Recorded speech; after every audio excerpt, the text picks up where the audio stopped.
so weird. It looks like this body goes to this head, and this body goes to that head, but it's the opposite. She's laying completely on top of him. It looks so weird.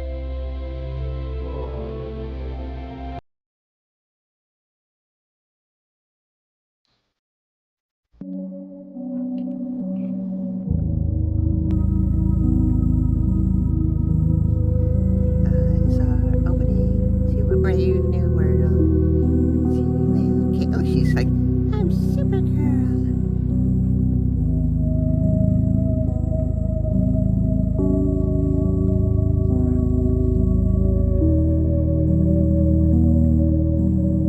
Both of their eyes are opening a lot right now.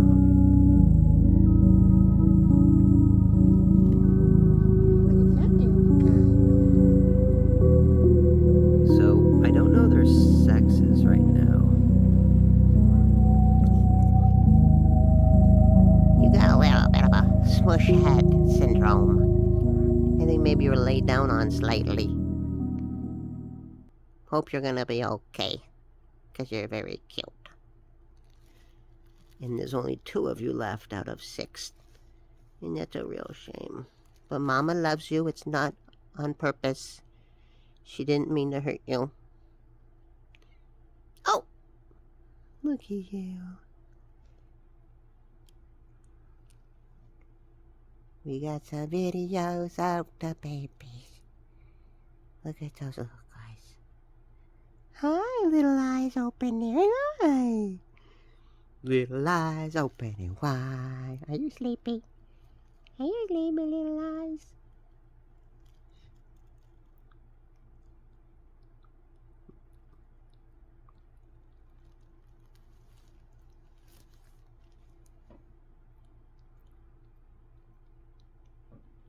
Whoa!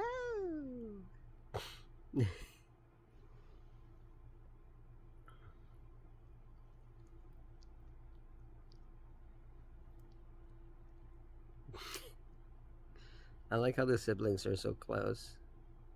Hi.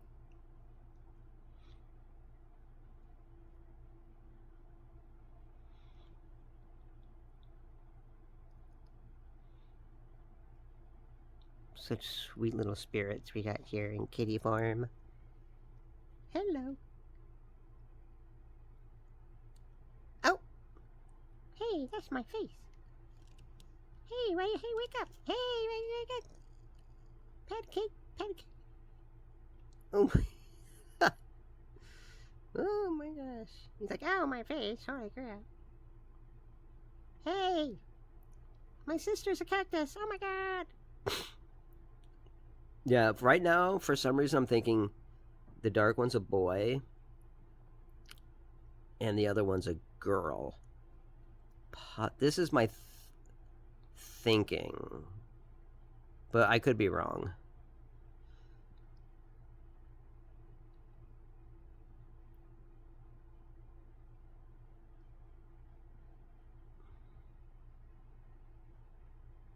What are they doing? They're growing so fast, too.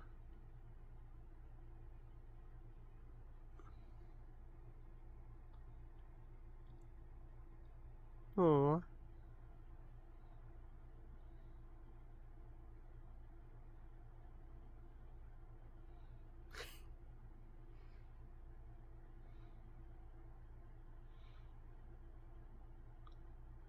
They sleep so much because all their energy is going to, building them.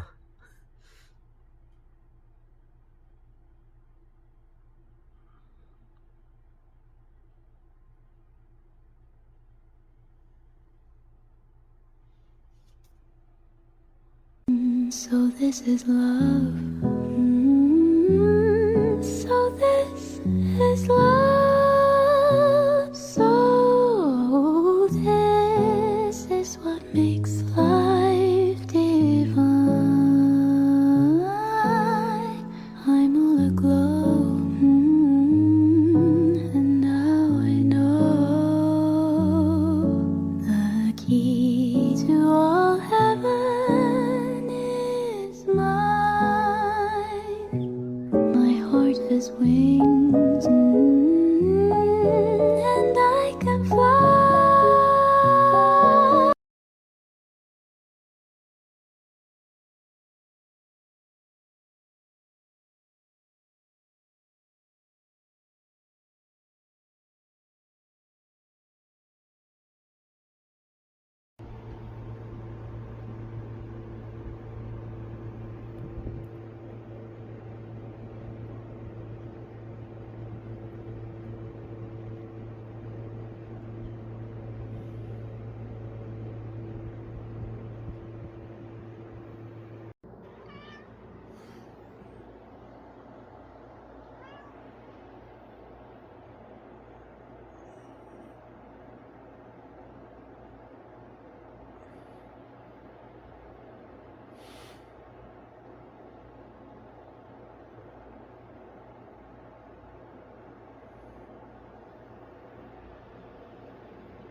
Alright, you entertain me.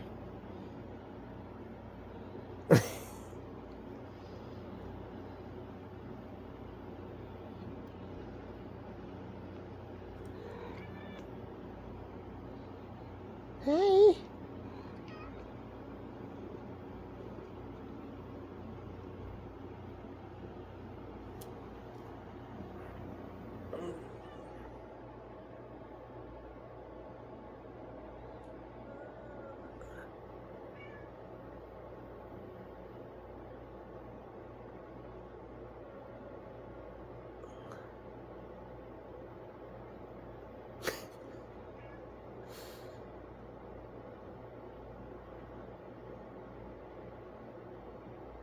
Oh, kicked him in the face. Oh.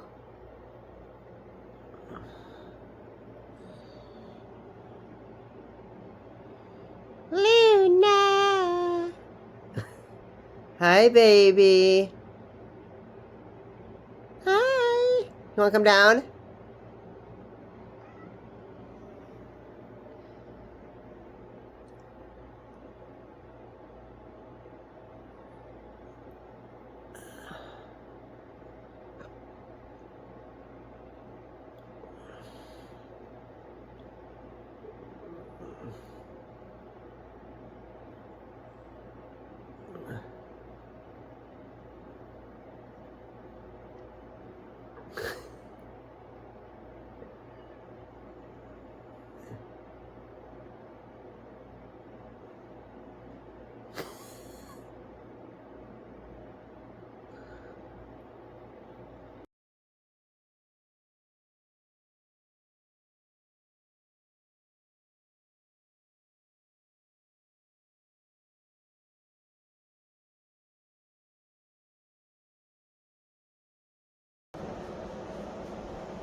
Alright, so I just posted last night's Get Fit video with Snowball. And we're going out tonight again. I need a little break from working and everything. And we'll see if... Hey, what the hell?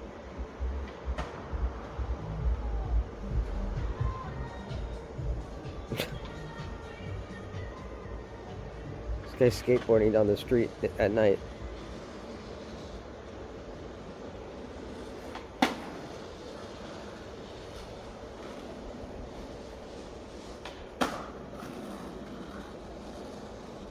It's a big dude. What the fuck? That dude's like 6 foot something.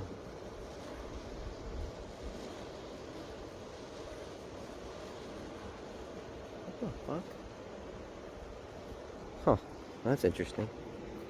Some guy skateboarding down the street, doing tricks and falling on his ass. Hey, you know what? You can't get better if you don't fall down. Yeah, no. Okay, you staying here tonight, Snowball? Where you go? Oh, you're coming? Alright. You coming on the walk with me tonight? You coming? All right, let's go.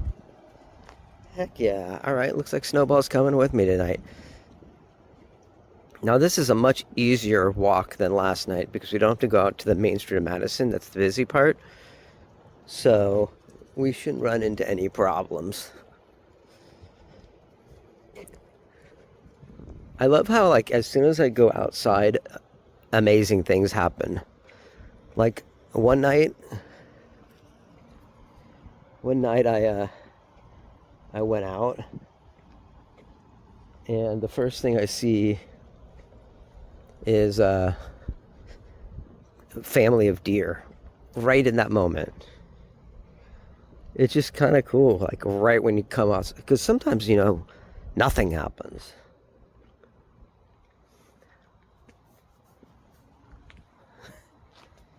Snowball definitely enjoys going on these walks. Hi, baby.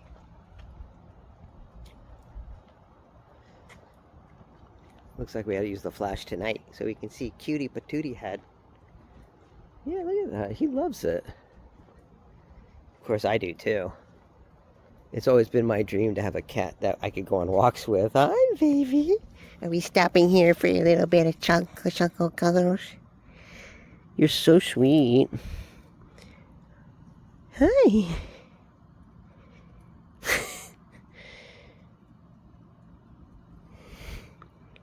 This is a nice grassy little field here. This is a person's lawn, and it's cozy and comfy. Okay, we keep going now. You ready to keep going? Okay.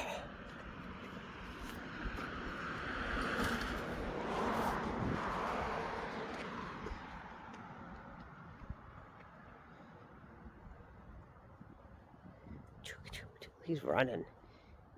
He needs that exercise. So do I. So does Luna. So do we all.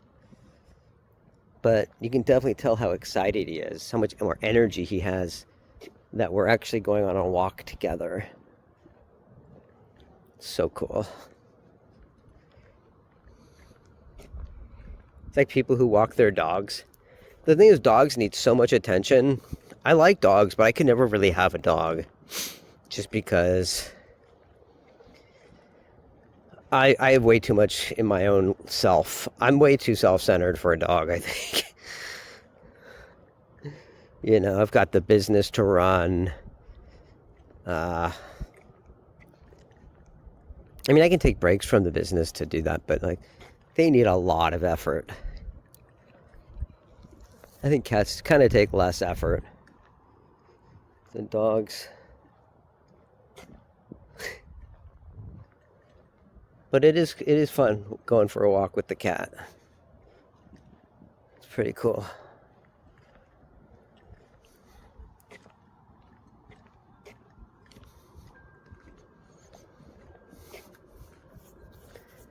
Man, June. June was a crazy month.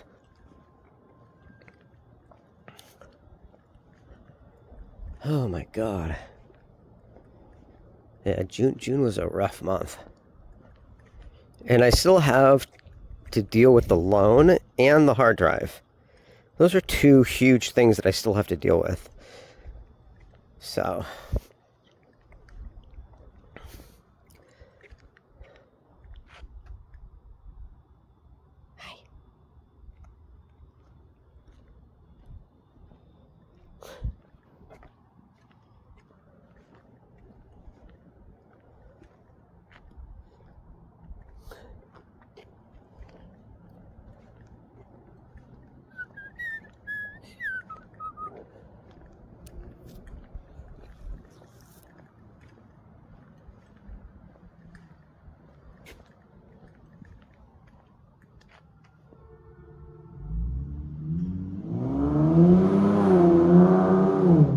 yeah, he doesn't like cars.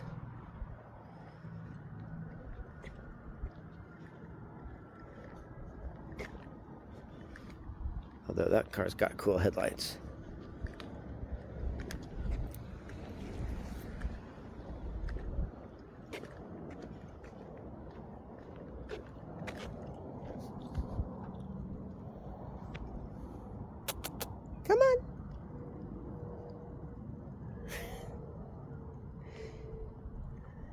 You're so sweet.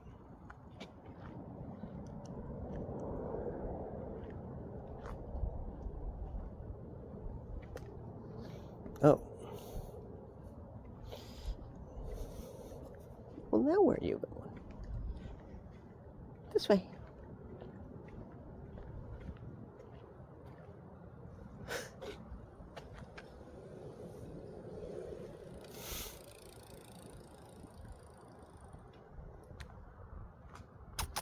Come on.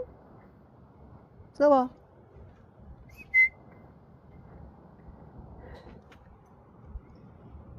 You are very adorable. Okay. What do you do with a keychain with a carabiner type hook if you don't have any hooks on your shorts? What do you hook it to? Maybe the your collar, maybe? I guess I could hook it to my collar. What do I have I can hook it to? I guess I could just put the whole thing in my pants pocket. Okay, come on.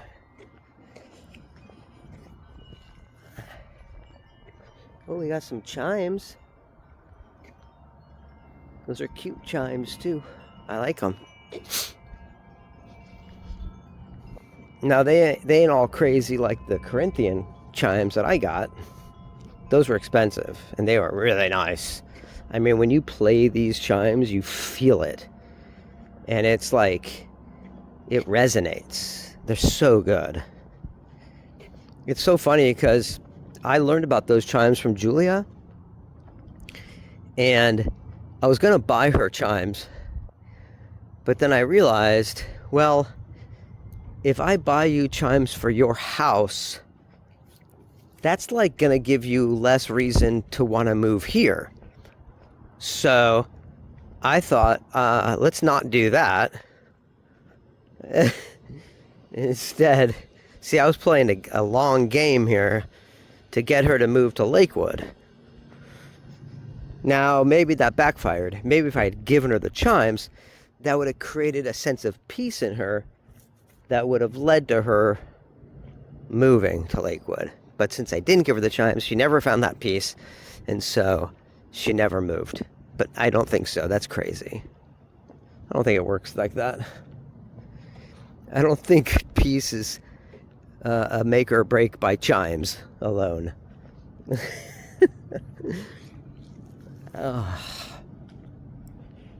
Also, I thought it was kind of cute. You know, I wanted her to move here. So I'm like, I'm not going to get you chimes because I want you to move here.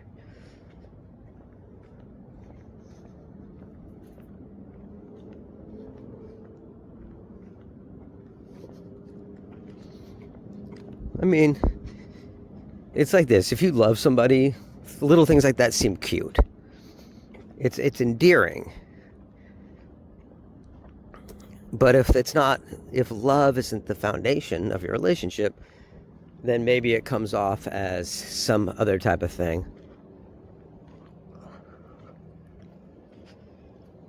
Hi.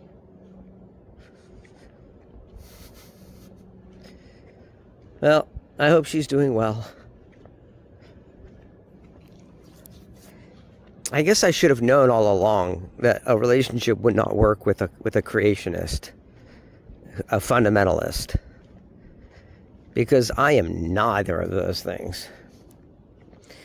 And if you're not, those are such, I would say, extreme positions to take, that if you do not share the same kind of extreme ideas, it's never going to work.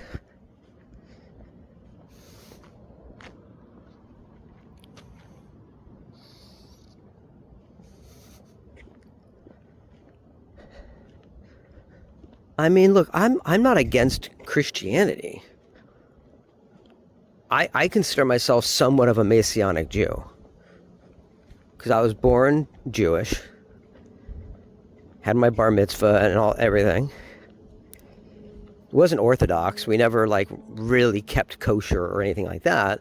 We were very Reform. So immediately there's this balance of more secular than religious.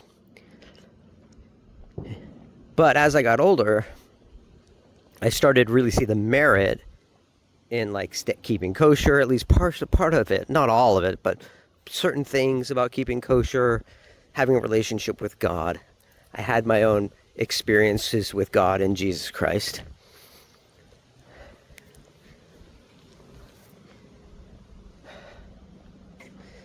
But I've also had profound experiences through like meditation, and Buddhism, and lots of other things. So I've never liked John 14:6, that's very exclusionary.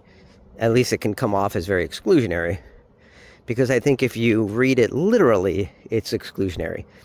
And I think that's the mistake people that are too extreme get into, is that they read it too literally. So when it says, I am the way, the truth, and the life, no one comes to the Lord but through me, I think hi.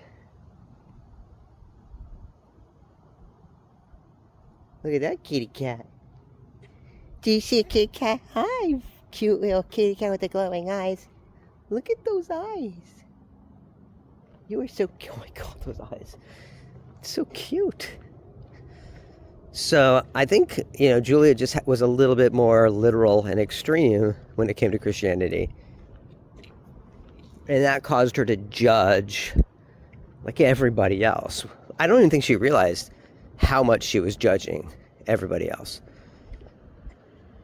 And I think it was a fear. She was afraid of things like, it's dangerous, Shiva and Buddhism, not having a God. And I think just because you don't understand something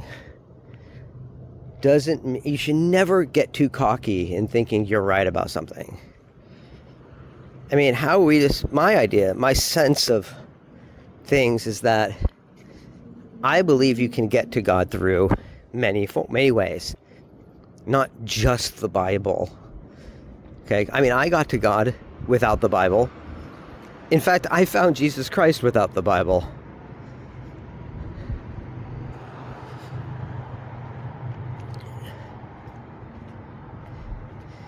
And I've had profound experiences through meditation and practice of Buddhism. If you talk to Buddhists, obviously it's a very valid, beautiful, extraordinary path. I think in a way, it's a little bit more sober of a path than Christianity, to be completely honest. Because I think Christianity has a lot of like training wheels. And by training wheels, I mean things that like you can create attachment to for comfort, like the concepts of Jesus Christ and the Trinity, and that he died for our sins and was resurrected and overcame death and hell, and like all of that. Those are like concepts. Those are like ideas. And whenever you have an idea that can't be proven but by faith alone, and it invigorates sort of an emotional bond, an emotional attachment. And I think that's dangerous, because then you kind of close your mind. What are you doing? Did you get lost? Yeah, I think you did. I came looking for you though, sweetie. Hi. Yeah, you got a little lost there, didn't ya? Yeah, that's not our house. What do you think you're doing? So, I mean, I think Christianity is very beautiful. I think there's a lot to be learned, gleaned through Christianity, particularly a relationship with Christ and with God. But I think there's also a lot of stuff in the Bible. I don't think the Bible is God-breathed.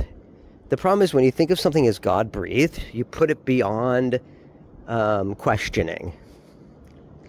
And that's dangerous. I mean, there's a lot of stuff in the Bible that just seems to be somewhat incorrect.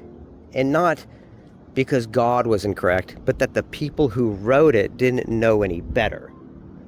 And so that's why they get certain scientific things wrong. Like, we understand the way solar systems form. And according to the Bible, the earth was created before the sun,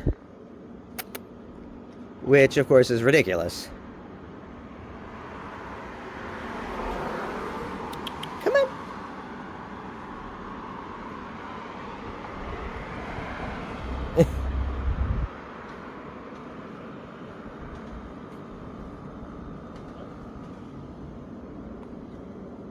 Come on. Come on. Come on. Come on. Do I gotta carry you again? You don't like Madison.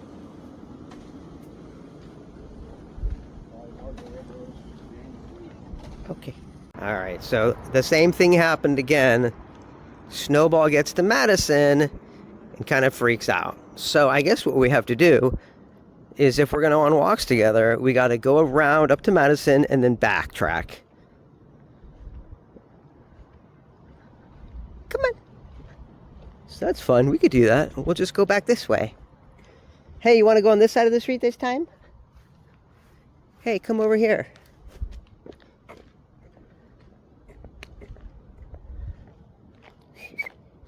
Come on.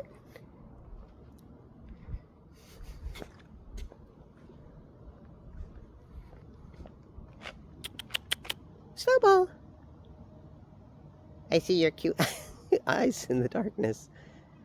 There you go. Yeah, come on. Okay, yeah. We'll just go back this way. It's okay. This makes our walk twice as long, but if that's what you want to do, that's what we'll do.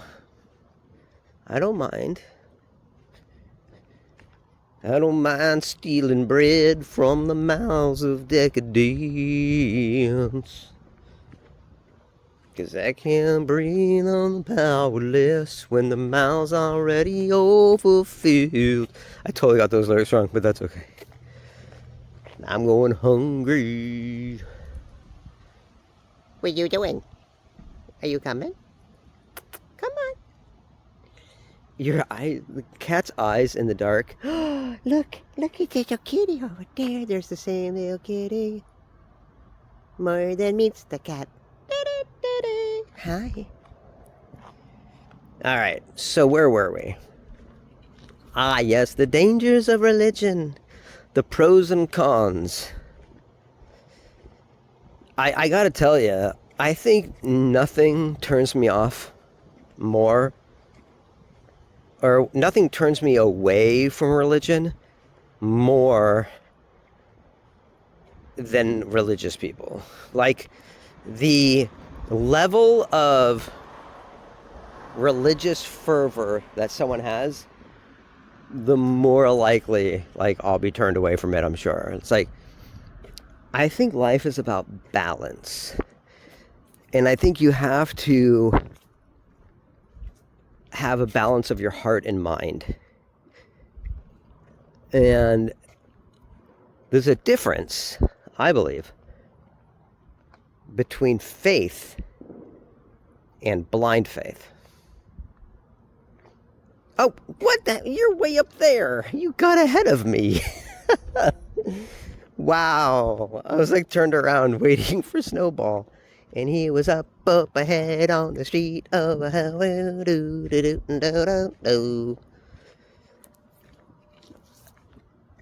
Okay. I think a lot of people, and I'm going to be completely honest, I think a lot of people are drawn to authoritarian religions as a life raft because they feel like they are drowning. And so they need the attachment, the security of these concepts that are very comforting in some ways, but also could, I think, be very brainwashing in other ways.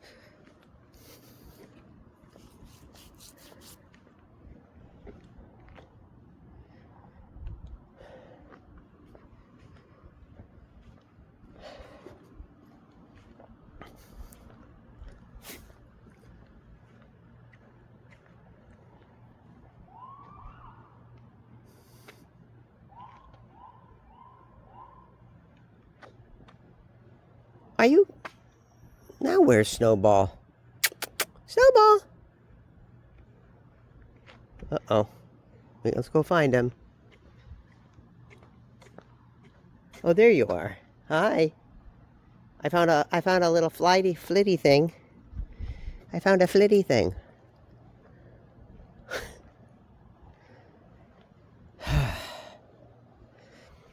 I think it could have worked out between me and Julia if I think she were a little more open-minded about the things she's so certain about. And I know that probably sounds condescending, because oftentimes the things we're certain about are the things that we've experienced, something that's made us certain about something, right? So it's delicate. You can't just, take a sledgehammer to an idea like that. It's a very delicate thing we're talking about here, because you're talking about healing. When a person's gone through a lot of trauma, there's a reason Christianity tends to find people at their lowest, which would be fine if it didn't do that and then tell them this is the only way. You can be free from all suffering and you can have eternal life. Just believe. And like, you can just, and like, you'll be, right? So it's tying the desperation that they're in on a profoundly deep level, and then giving them real spiritual experiences, but then marrying those two things together and then creating an attachment. And that's where Christianity, I think, goes wrong. But that is where Buddhism actually helps.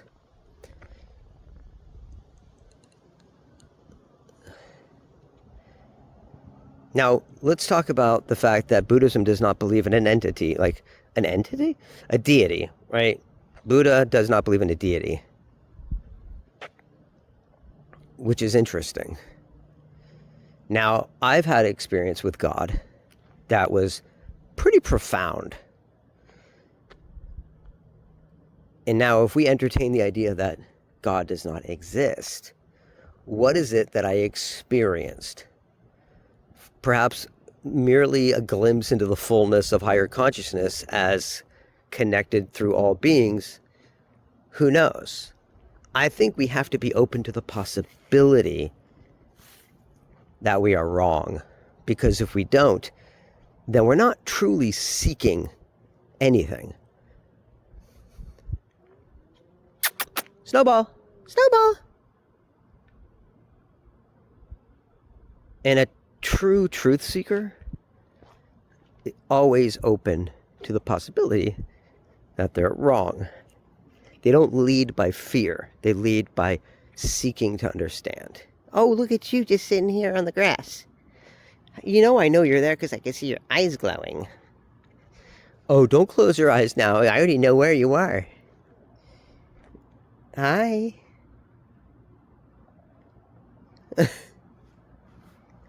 Are you comfy? Are you comfy, cozy? Hi. Look who's here. Wow. Did you make a friend? That's a big cat. I think that's a... Are you part Maine Coon? What are you? You a tabby? Are you a sweet boy? We don't know. But he didn't run. There's a lot of cats on this street. Hi. Should I join you in the grass? Look at this boy. Aww. Look at that sweet boy. And Snowball's kicking it with his friend. You're not looking at each other. Come here. Wait, let me turn this light off. Come here. Come here, sweet boy. He don't want to. He don't know you. But it is interesting that he didn't run. Come here, baby. Come here. No? Are you coming, Snowball? Do I need to pick you up because you're scared now because you're afraid to be attacked? Is that what's going on? That could happen. Okay, let me stop the video so I can pick him up. Alright, so it was my guess that the reason he was looking away and not moving is because he was afraid of being attacked. And so what he did is he stopped where he was, but looked away. That's how I knew he was afraid. And I picked him up, and he started kind of grumbling and growling, and I was right. He was afraid. I picked up on those signs. That's amazing, because all the signs were just in the body language, just in the way, because he looked like he was chill, just sitting there, right? But it was the way he was chill and just sitting there. Like, he wasn't moving. Why was he not moving? Why was he hanging out on this lawn, really close to the proximity of this cat, and then not looking at the cat? That tells me he was afraid. So I picked him up and I carried him down the block, and now he's hanging out here. Because even though he was afraid, he's interested. Look, he's still looking that way towards that cat, who is under that car right there. Hi, you coming home with me? Are we going? Now let's see if I keep walking. Is he gonna catch up? Come on, Snowball. Snowball. Snowball, are you gonna just hang out here? Do you live here now? Come on. Let's see how far I get before he starts. Come on. Snowball, come on. There he goes. Yes. I knew if I got a little bit out, there's like a tether between us. I knew if I pulled on that little invisible tether, well, I was hoping that he would feel that and he'd come. And he did. What a good boy. He's still looking back. I know. Interesting, huh? Beautiful cat. Maybe you could be friends with him someday. What do you think? Yeah, maybe. Maybe.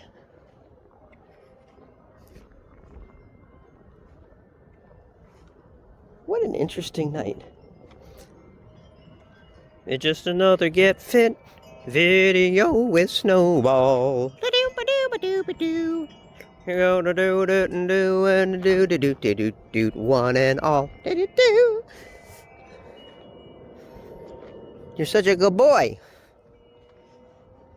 Yeah, we have a real connection. You can tell because when I moved far enough away, I mean, you knew when he went on a walk with me that we had a real bond.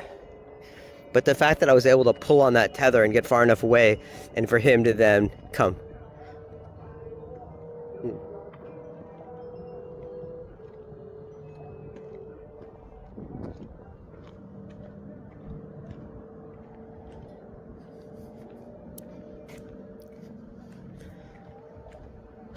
So I think what I'll do, it's much easier to go on these walks without Snowball, but it's definitely it's a different type of walk. I mean, I definitely learned a lot. I really feel like we learned a lot about each other tonight. But he's panting, right? Look at that. I mean, he's running a lot. He's getting a lot of exercise.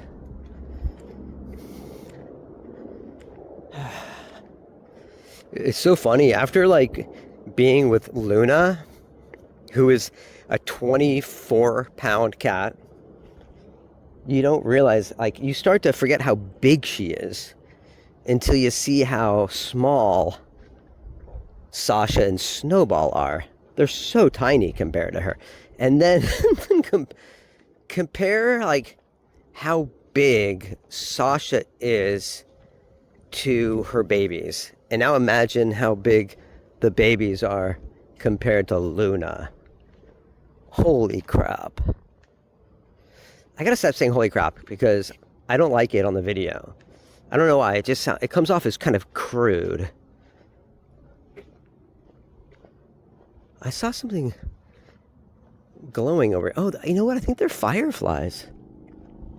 I think I'm seeing, yeah, I am seeing fireflies. Yeah. We got lightning bugs.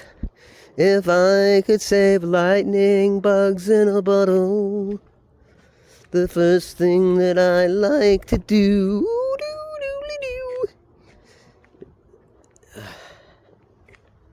That doesn't seem to be the correct lyrics.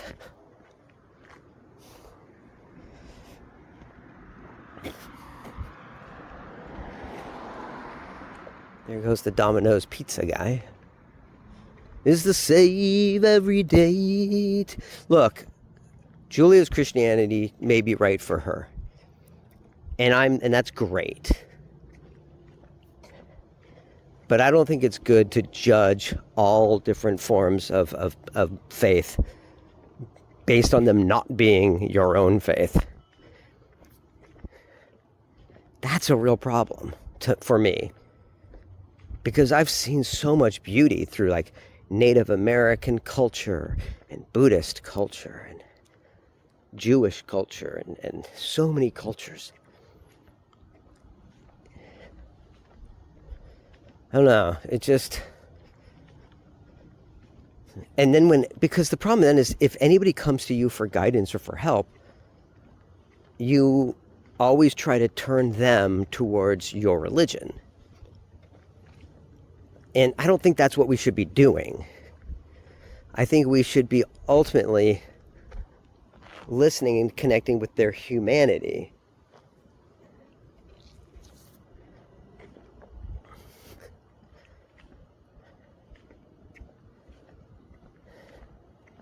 I could be wrong. I don't know. Who knows? That could be great. That could work for you. Who knows? Maybe someone in the comments can help discuss this with me. Like, do you understand what I'm saying? Do you agree? Do you disagree? What are your thoughts? I don't like the exclusionary concepts behind John 14:6, for example. And I think the only way that I could find truth in it is by not interpreting it literally. What are you doing? Snowball!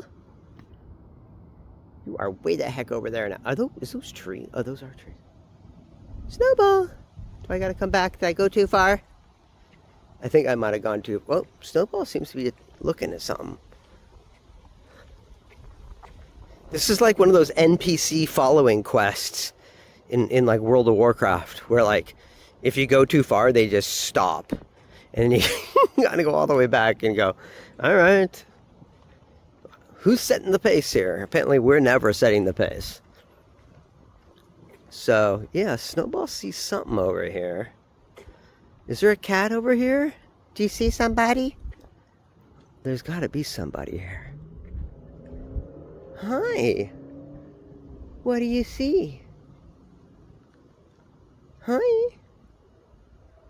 What? Huh. I don't see them. There must be someone here that you're seeing. Hi. What's going on? You know this house? Huh. I don't see any eyes. If there was an animal, we'd see their eyes. Do you want me to take a look? What do you see?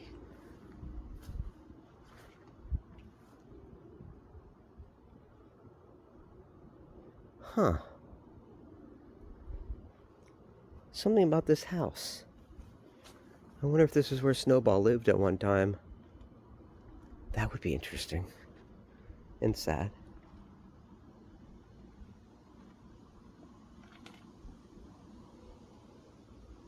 Huh. They got a basketball hoop. I don't see anybody, though. That's interesting that you stopped here, though. Are you just tired? You're so sweet.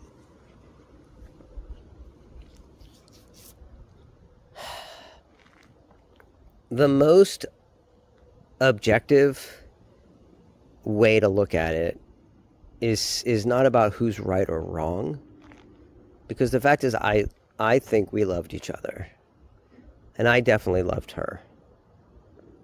I still do. But someone in the Christian faith would say you were unequally yoked. And that is true.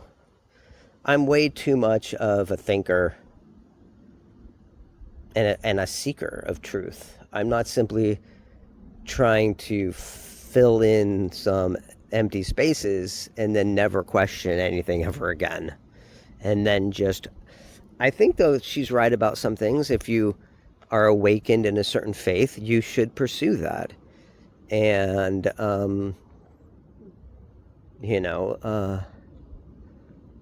and develop it and develop that relationship. I think that's absolutely true. I had an experience with Jesus, I had an experience with God, and I was all for developing that, which is why I went to Bible study with her all the time. We read the Bible together. I felt like I was doing so much, and I was enjoying it, but I felt like I was giving a lot in our relationship. And it wasn't just for her, it was for me as well, which is why it's something I should do regardless of whether we are together.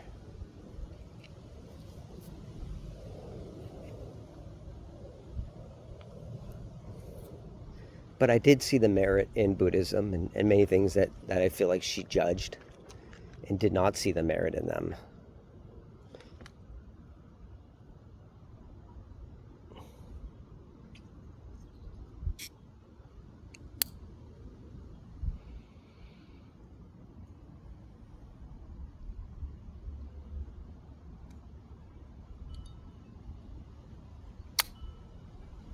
Are you coming? Come on, Snowball. I feel like I have to pick you up again.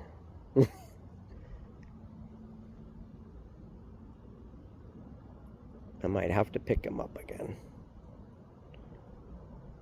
Alright, I'm going to turn off the video and pick Snowball up. Maybe. I will attempt to. We'll see how he takes it. This is my walk-in outfit. I've got this thing on. This is all the stuff I take, by the way. So, I didn't have a belt on earlier, so I couldn't hook this. But now, check this out. I've got this hook right here, so I could put this there, like that. Then my wallet can go in the top there, and then the phone, could go here, and then this little light can just go in my pocket, like that, and then my pocket knife can go here as a deep carry. Maybe if I can, hold on, come on, shit, okay. And my little Lucky Cat cologne can go here in this pocket. And then I got this flashlight, my really beautiful flashlight, which can just hook on to my belt, like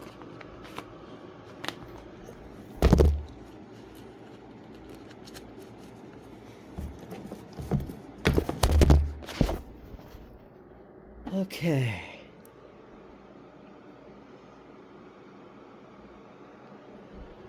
Before we go, let's go check on the babies. Cute little critters. Okay, critters are doing good. Hi. Hi, sweetie. How are you, baby? You're so pretty. You're such a beautiful queen. Yeah, you are a beautiful queen. Yes, you are a beautiful queen. And you're such a sweet, vulnerable lady, too. I'm not putting you on a pedestal. I mean, I am and I'm not. Because I don't want you to feel that you can't be connected with on a human level or on a kitty level. Look, I've got a hen on a nest, a little blue one. Look at the shoes, Sasha girl. Pretty lady. All right. Well, I'm going to head back out. I was really hoping to get Snowball to come in. You guys okay? Everybody cool? What do you need, sweetie? You want some treats? Yeah? Okay. Come on. Come on.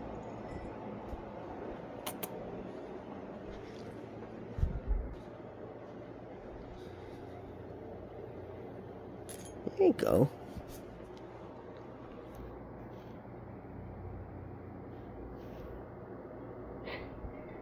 All right, be careful with your babies. I'll be back.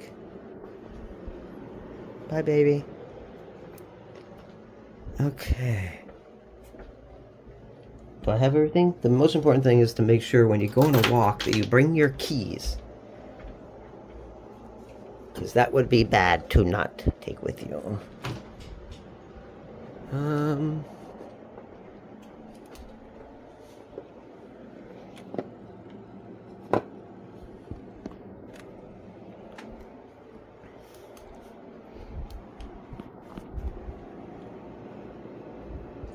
Kitty.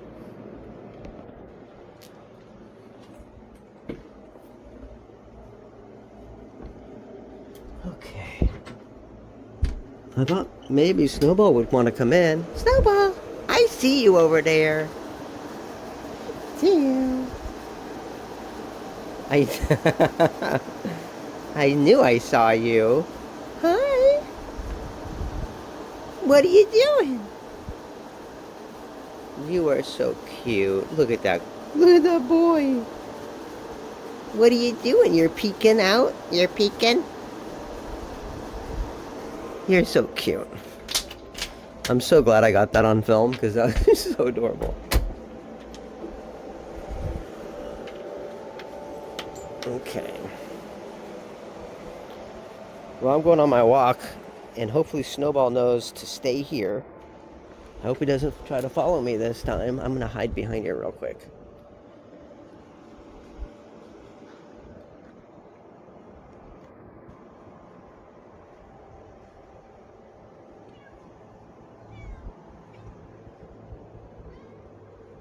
Oh, you found me. You found me. You found me. Hi. Oh. Hi. Hi, sweet boy. You're so sweet. You having a good night? Yeah.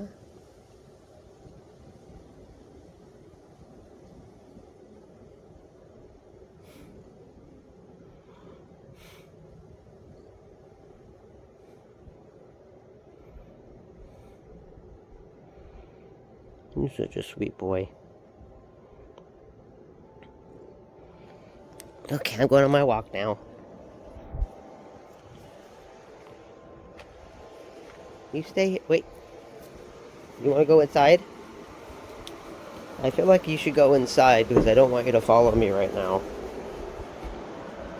Come on. Let's see if I can get him inside.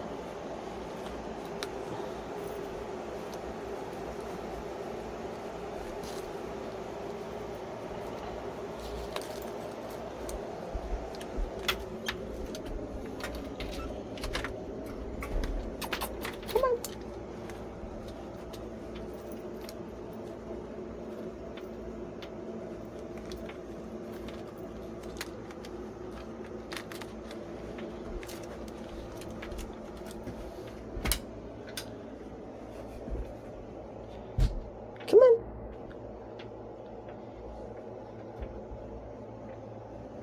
Good boy.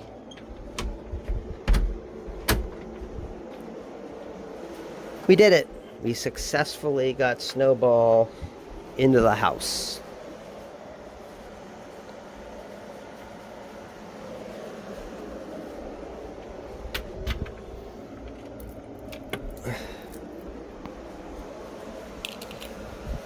Alright, something told me to wear my lapis lazuli necklace, so I'm going to.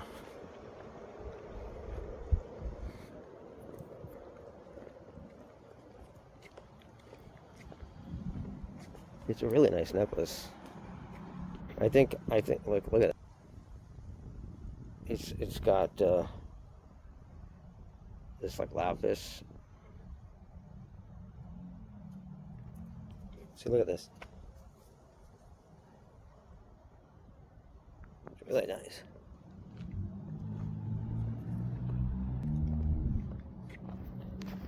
But yeah, it's nice to start out the walk with Snowball. But at some point, you gotta put him inside so you can go and not have to worry about him.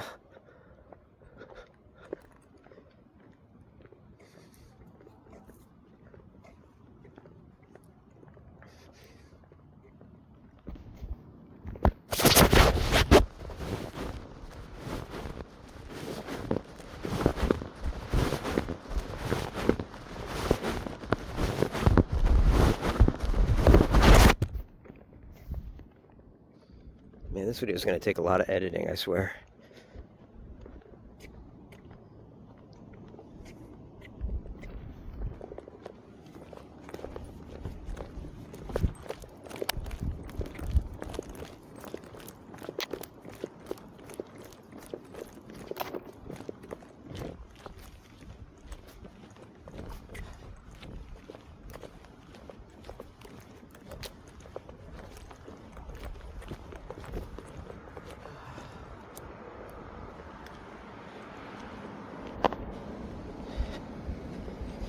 You know, of all the places I could have ended up, I can't complain about Lakewood. You know?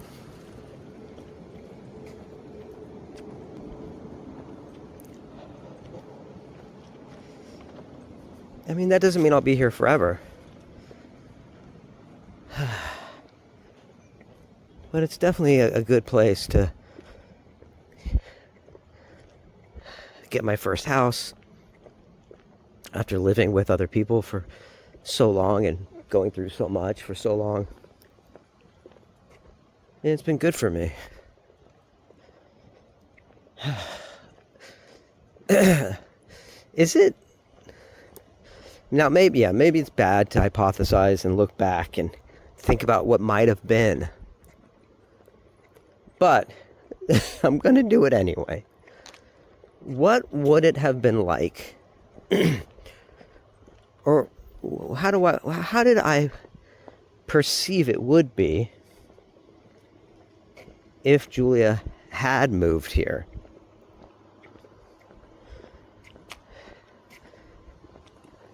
Now, I've heard of people who moved for a relationship and they didn't move in together right away. But one moved to the area so they could cultivate their relationship. And that is a huge gamble.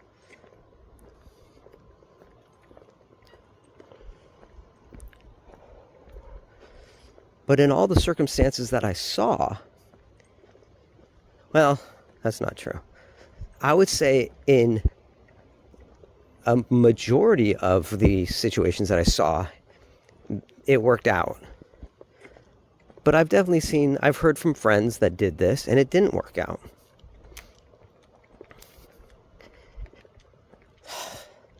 And I know that's very deflating and depressing.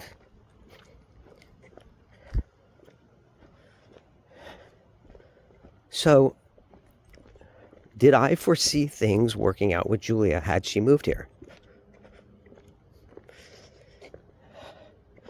And I think there were times when we were so connected and it felt like we were truly traveling this path together, studying and playing and, you know,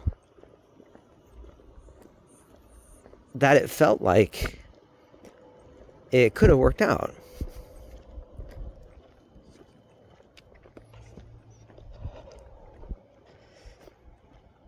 I definitely I enjoyed playing Final Fantasy XIV with her, going through the storylines and reading the dialogue together. That was really fun. And I enjoyed studying and reading the Bible and going to Bible study with her. I enjoyed going on our trips together, going on adventures together.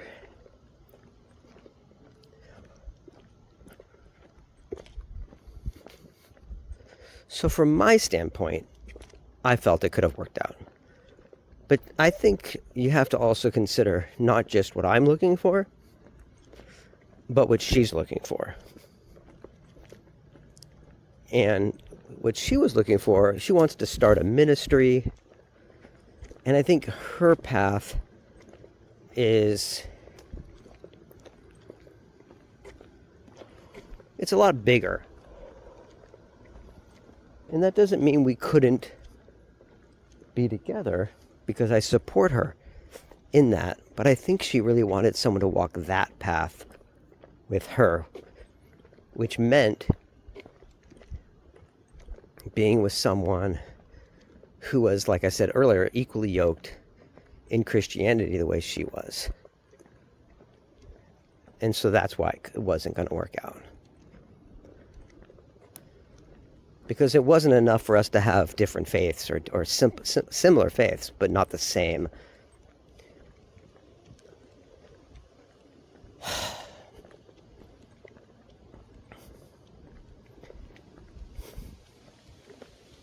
So I guess it couldn't have worked out.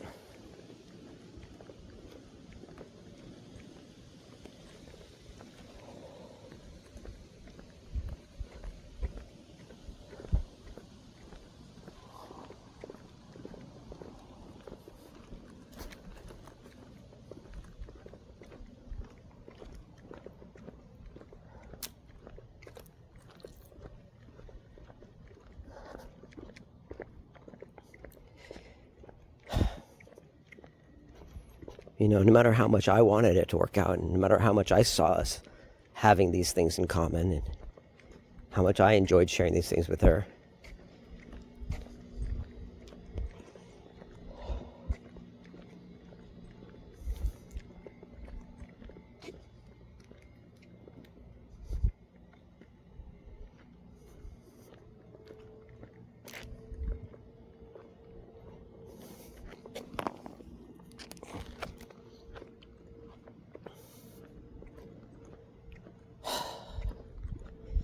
and that's just the way it is. You know? No one's at fault there. And that's the difficulty. When a breakup happens because of that, it's not an absence of love, but just an incompatible direction, I guess, or lifestyle.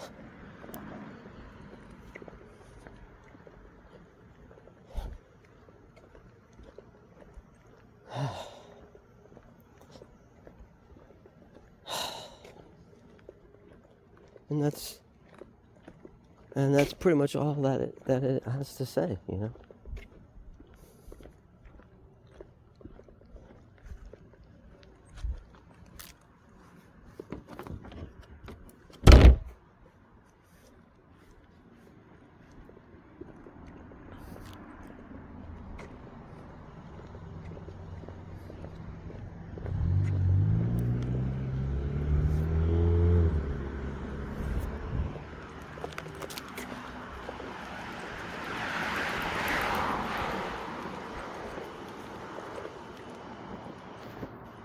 Oh, you know what?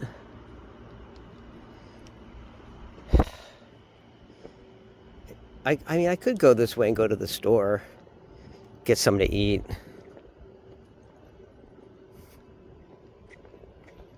Get some coffee. I love those iced coffees, and it's so hot. And I have not learned how to perfect those iced coffees yet. So, and it's okay to buy yourself a little iced coffee at the end of a walk, because it's hot. It's hot out.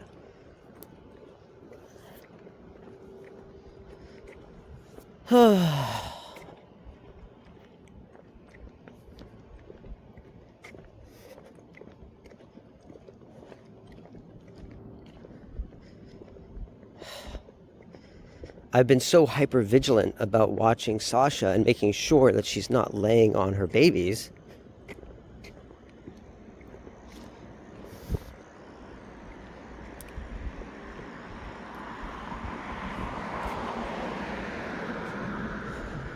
Oh man, it's scary, you know? You can't live like that. Now, part of me was like, how long would I have to do that, right? Like, you want to be able to watch and make sure the babies are okay until they're old enough or big enough to where it's not a threat anymore, right? And that comes when they're able to lift their heads and move themselves away when they're strong enough. And that's probably after like 2 weeks or so, would be my guess, something like that. You know, they turn 1 week old today. They're so cute.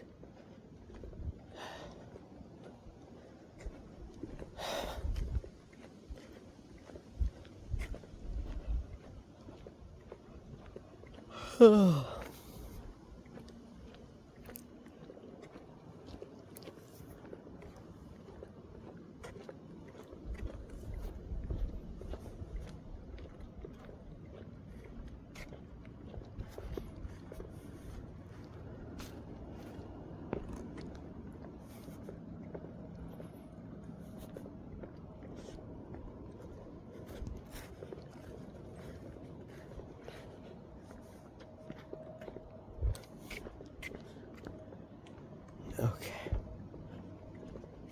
Oh man.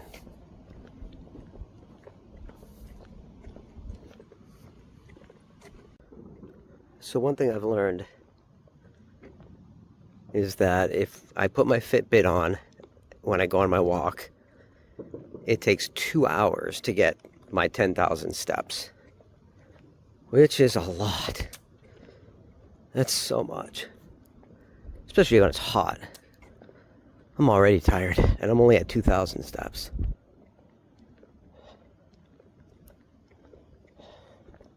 I gotta start lifting weights. Build up some strength.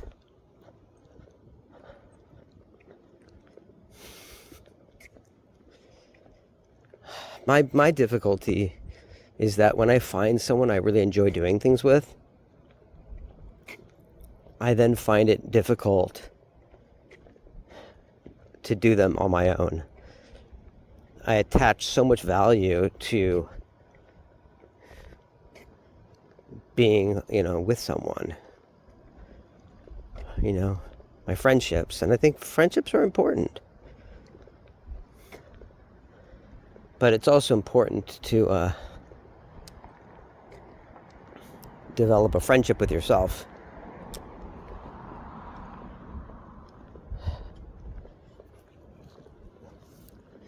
And you know what? I have a lot to be happy about in myself. I really do. I care for animals. I've taken in these beautiful, needy creatures. We've supported each other. I moved out on my own. I've worked and developed this house. I built a business from nothing. We've been in business now over 10 years. I have employees that depend on me, that I always am trying to be there for.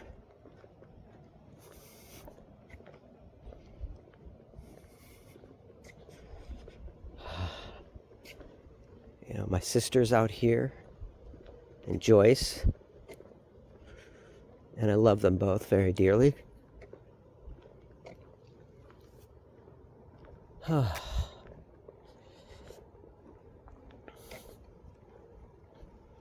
Remember that week I hired a woman to fold my laundry and put it away? Because I literally was not able to, I just had no time to do it. I tried to come up with ways to do it where, like,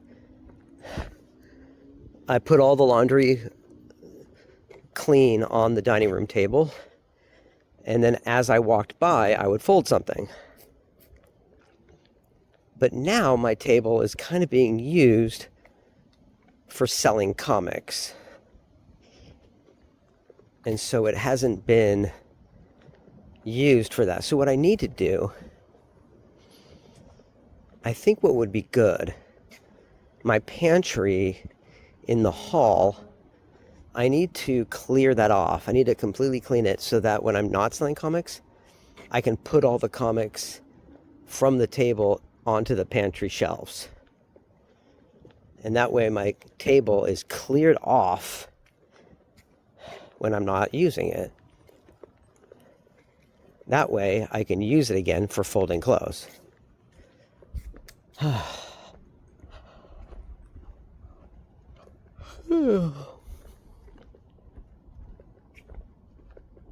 Everybody's talking about this movie, Obsession. In fact, people are like obsessed with this movie. But it's really like a careful what you wish for. You know, it's the old love potion, you know, episode where like it backfires, right? There was a great Twilight Zone episode about this back in like, you know, 1960 or something, or 61, 62.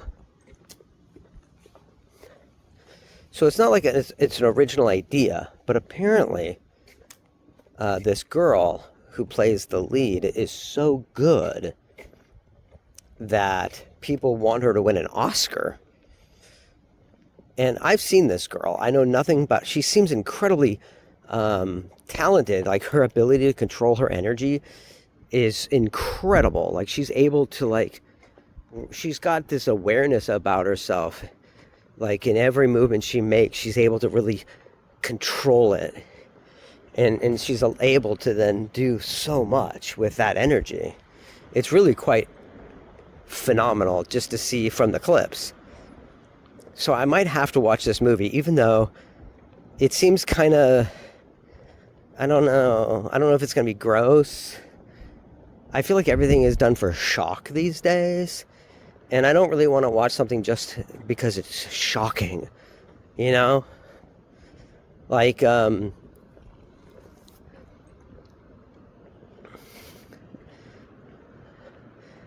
a bunch of movies that came out that were considered so great, but were they great or were they just really shocking? And I don't know, and I can't say, and I can't answer that question if I don't see the movie.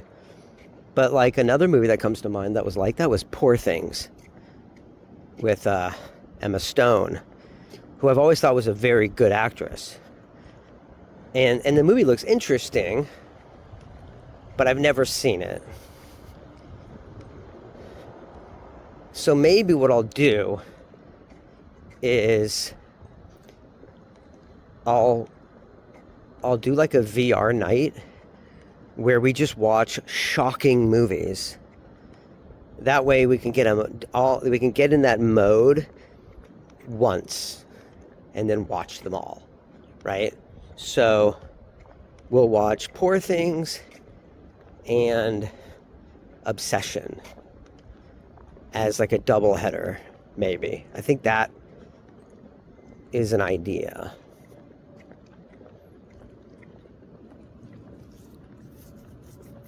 That could be a thing to do.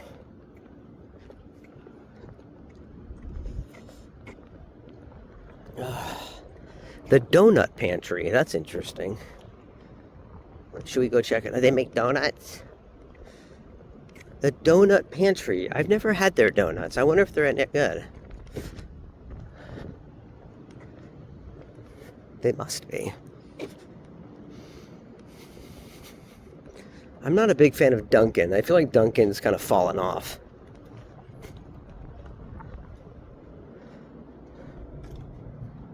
But now that like Dunkin' and Baskin Robbins are like one entity now, and with one other company, right? Like, because I remember we got like a chorizo breakfast burrito and ice cream from Baskin Robbins, which was so good. Okay, we're at the store.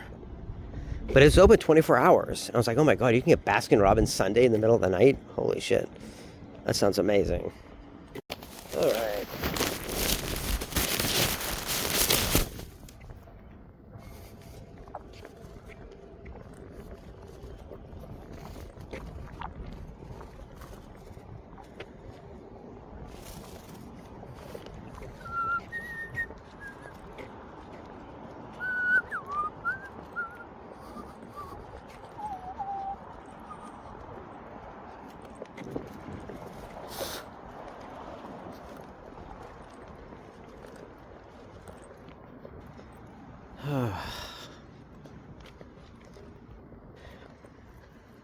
I think, see, the thing about trying to figure things out on your own is that you have to be so honest because you don't have someone else.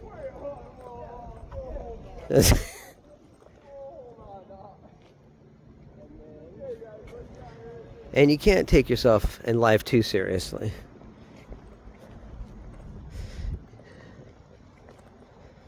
Yeah, I mean, sure, I would have loved it if things worked out with Julia. She had this kind of uncanny way of like asking on the spot questions at the, like when you were the most vulnerable to like I'd be like super high or something, and then all of a sudden she'd ask like this really cutting deep question that I was like in no space to respond to. And if I didn't respond right away, that would be her answer, you know? Like she was quick to find fault in those questions. And I saw these coming all the time. Happened all the time. And I'd be like, dude, that's not fair. Come on. You know, there were these like gotcha questions. And part of me is like, you know, I get, you know, you want to know where you stand and all these things, but come on. It's not being very fair.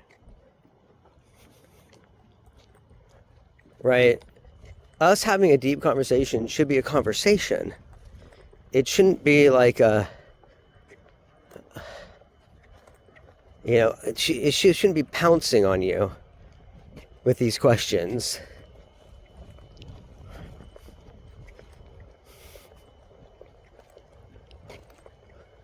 And I think part of that was her own naivete of being in only one relationship, and a really bad one. And so I don't think she knew how to navigate a relationship.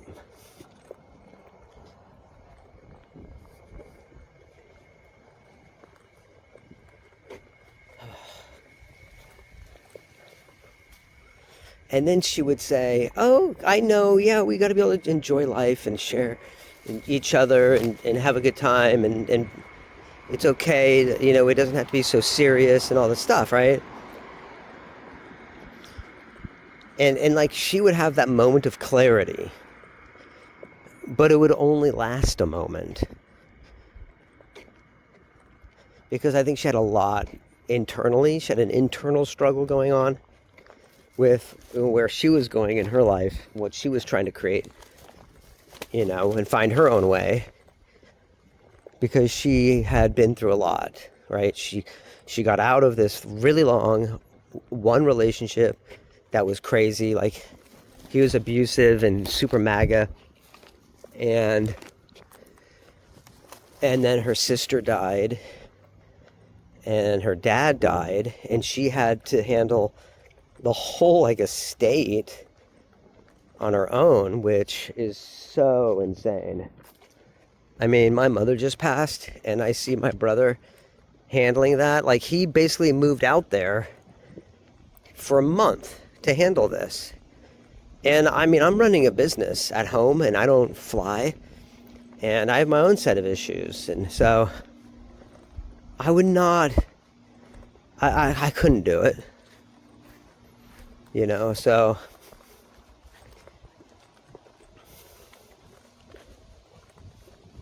I have a lot of respect for Julia because of how much she's done. But I think that's also led to her over attachment to religion. And she would say she's not religious, but when your whole spiritual path is married to a religion, I think you're not being honest with yourself. If you take everything back to the Bible for answers, yeah, you're religious. Maybe even to the point of dogmatic. I mean, she believed that the dinosaurs were killed by Noah's flood. And now someone might go, yeah, but how do you know they weren't? Well, come on. Are you saying that, like, the science that's given us medicine and vaccines, they're wrong? The thing that's great about science is that if it's wrong, it is open to changing with evidence. And that's the problem with, it was like that old debate between Ken Ham and Bill Nye, where the last question of the debate was, what would it take to change your mind? And Bill Nye said, evidence. Now, for me, I would say, look for evidence through spiritual exploration. Meditate. Study the Bible and try to follow Jesus Christ and his teachings. Because I think that path is good. I think it's righteous. But I also think science is righteous and is true. And the problem is that when you become extreme as a Christian, you have to become anti-science. And I think that should be a red flag to yourself that maybe you've lost the plot. Because, like, if you're extreme, you think that creationism and evolution can't coexist. But for me, I can easily see that, I can't easily see anything, but my belief, my faith is that God created this profound universe and all the dynamics and machinations within it, including evolution. So it is my belief that God created evolution. And what does that tell you? I think what that does, though, is it makes you question the Bible. Because I do not believe everything in the Bible is true. I think there's plenty of stuff they get wrong, like I said earlier, the creation of solar systems. And there's just, I think probably there's a lot of stories in the Bible that never happened, that are purely parables. For example, Adam and Eve. I don't think Adam and Eve ever happened. There might have been two people named Adam and Eve, or however you would translate those names, because those are translations of what their names would be. But this whole idea that, like, mankind was meant to live forever, but God told Adam not to, right? Wait, who did God tell not to eat the apple? And this apple is from the tree of the knowledge of good and evil, which is interesting, because from a Buddhist perspective, you don't want to create dichotomies of good and evil, because that creates fear and attachment.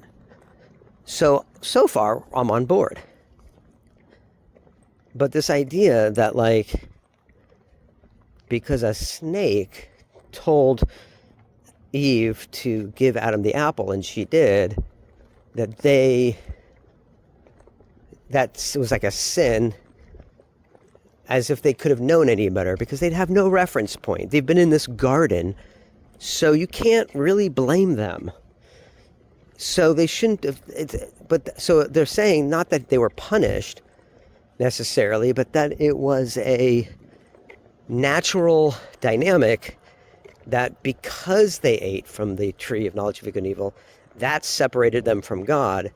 But that was actually part of the plan, that mankind was supposed to become separated from God. That way, mankind could walk towards God with their eyes open, which is actually the story exactly of Final Fantasy XIV's Endwalker expansion, which is why I thought it was so amazing and why I wanted Julia to play it.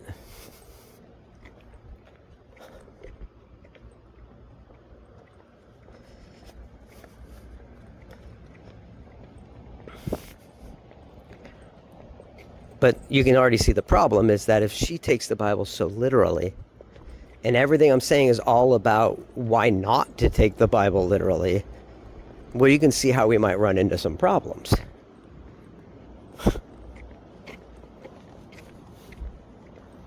In terms of a relationship.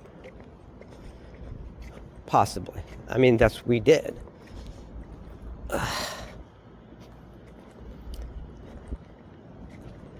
And I think it's just because I tend to ask questions, and I don't think she's open to the possibility that maybe she's wrong about some things. And I could be wrong about those things, but I highly doubt it. As far as taking the Bible literally. Because it just, there are so many contradictions. And I just don't think it's wise to take any book that's 2,000 years old so literally. Especially when we know for a fact that Jesus often taught in parables.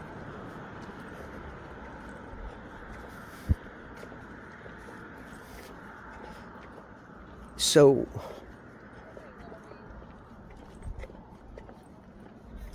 why wouldn't we believe that a lot of these stories are just parables as well?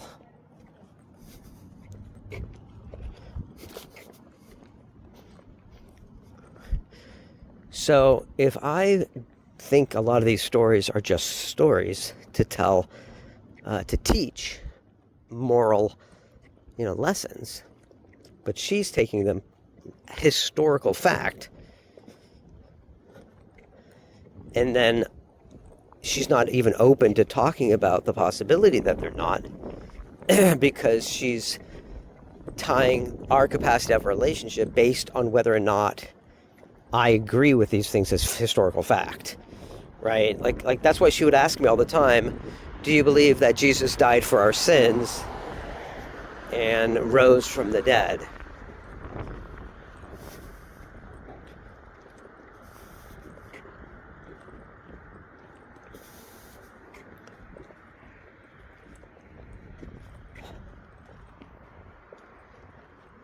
And I just think it's such a profound idea that goes way beyond our simple rationalizations and thoughts and logic and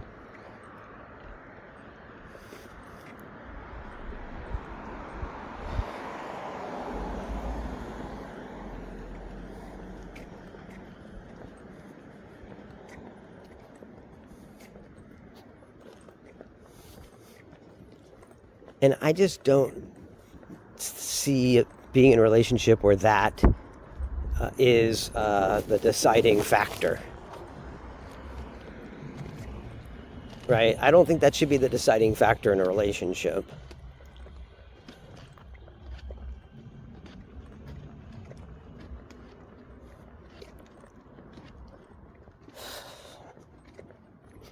But what you gonna do? That's life. I mean, it would be nice to, I think in the end, we all have to find like-minded individuals where we can feel community and to feel at home. I did feel a sense of community quite nicely in that Christian community. But it also never demanded, I believe, certain things. the way she did.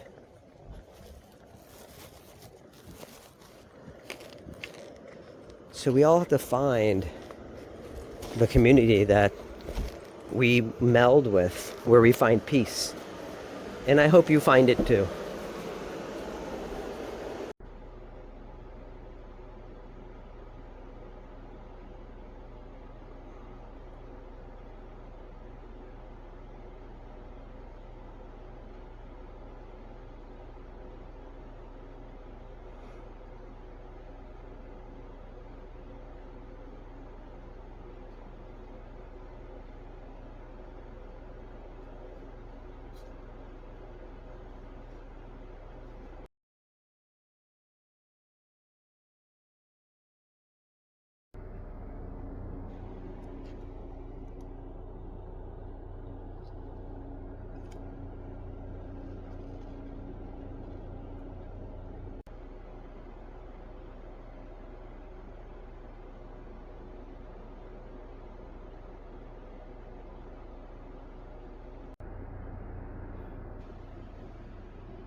She's in the entryway, relaxing. Don't worry.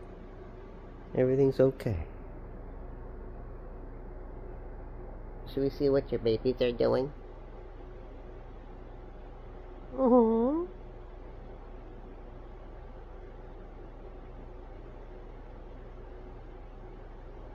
You know why they have no energy? Because they're busy growing. Aww.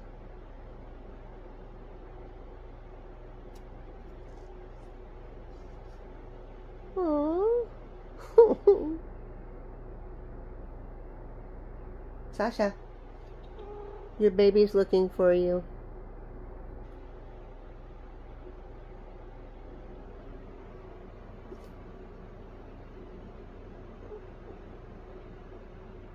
Yes, Luna's in there. Why are you freaking out? No freaking out. Come here. Come here, baby. It's okay. Here, I know how to distract you from Luna. If I just walk over here to your babies, I think that should sufficiently distract you from Luna. Look at those cute little kitties. And look at those little faces. They're cuddling. Yeah. Yeah, they're sweet. Yeah, you're just a good mama.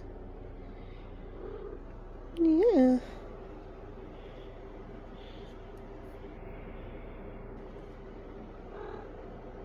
You're such a good mama.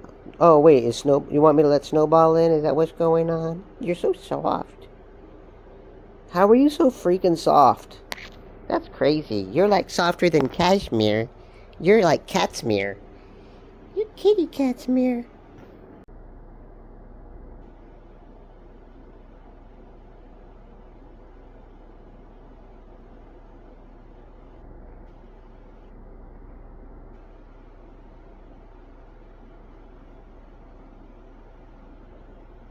Wait, that looks so weird. It looks like this body goes to this head, and this body goes to that head. But it's the opposite. She's laying completely on top of him. That looks so weird. Oh, they're so cute.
Look at these cuties.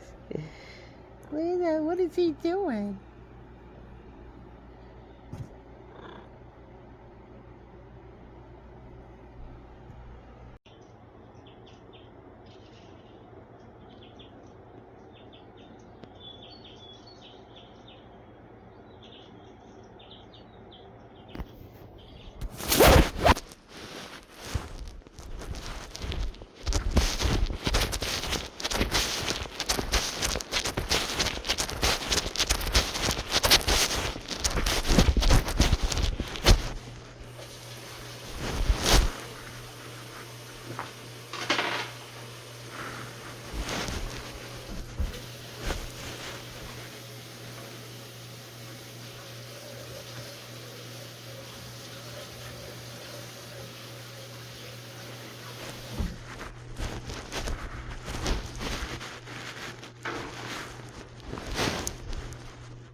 she's...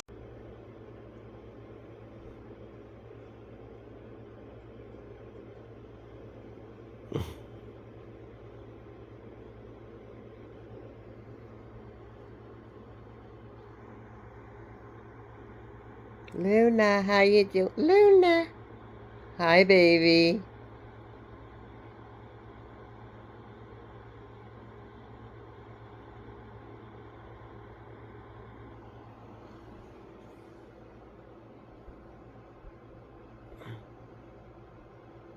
Oh my God, careful.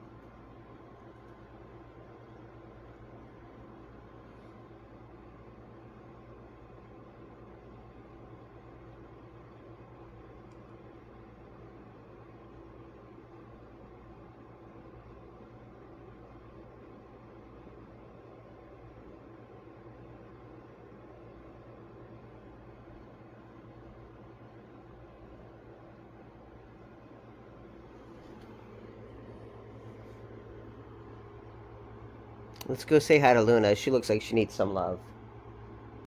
Hey guys, how you doing? I just wanted to give a little update because I've been busting my butt watching these cats, looking after these kittens, make sure they survive, looking after Snowball and Luna. It's just been crazy. Filing my taxes. I mean, it's just been one thing after another. But I'm always someone who tries to stay in an attitude of gratitude. Ooh, I liked that. An attitude of gratitude. I wasn't even trying to do that.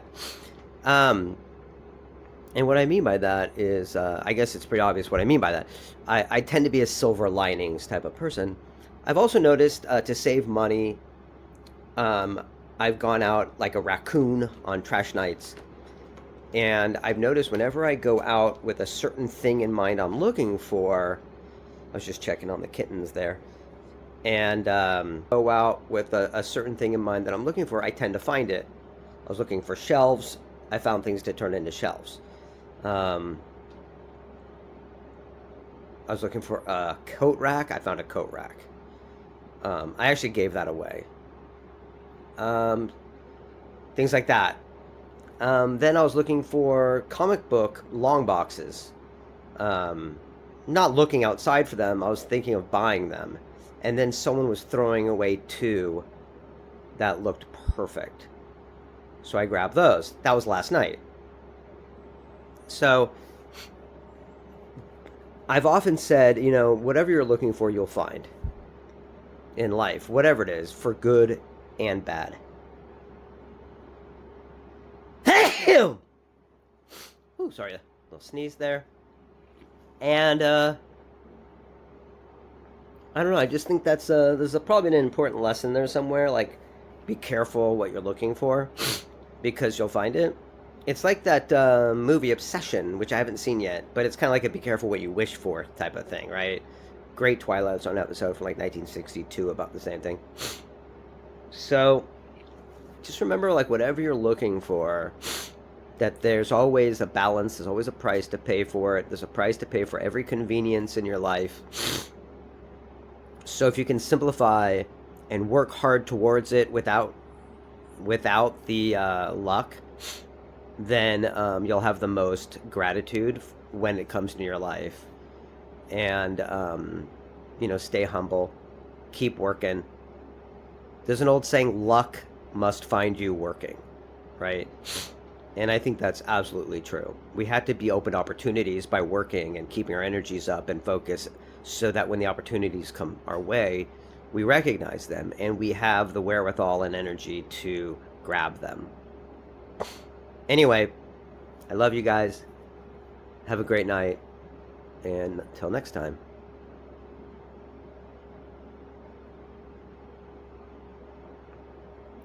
And as Jon Stewart used to say on The Daily Show, here's your moment of Zen.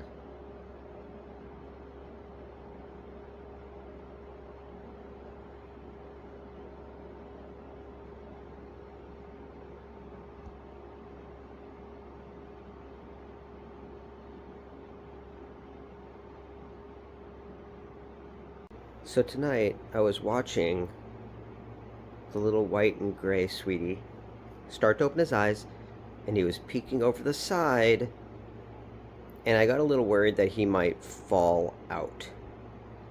So I created a little safety feature by taking these lids and cutting them down as a little balcony that goes all the way around with this packing material that's very soft, and see, it's got this and a little balcony that goes all the way around, so if he does fall out, he will be safe. And that's really the most important thing. Is there anything you would do differently? I am considering, see, if he falls off of there, we don't want him to fall off the freaking Grand Canyon here. I don't see that happening, to be completely honest. But that doesn't mean it can't happen. So what I might actually just do, the easy solution here, is actually just to do this. Watch this.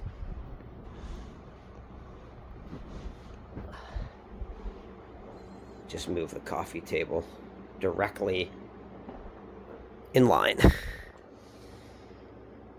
There we go. Okay, now it is kitty proof.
You want me to babysit for a while?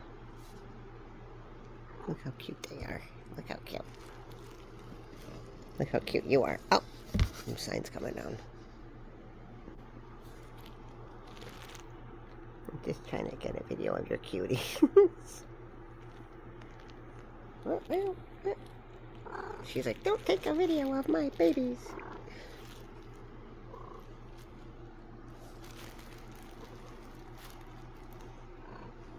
Oh, look at that baby. They're so cute. Look at that little boy.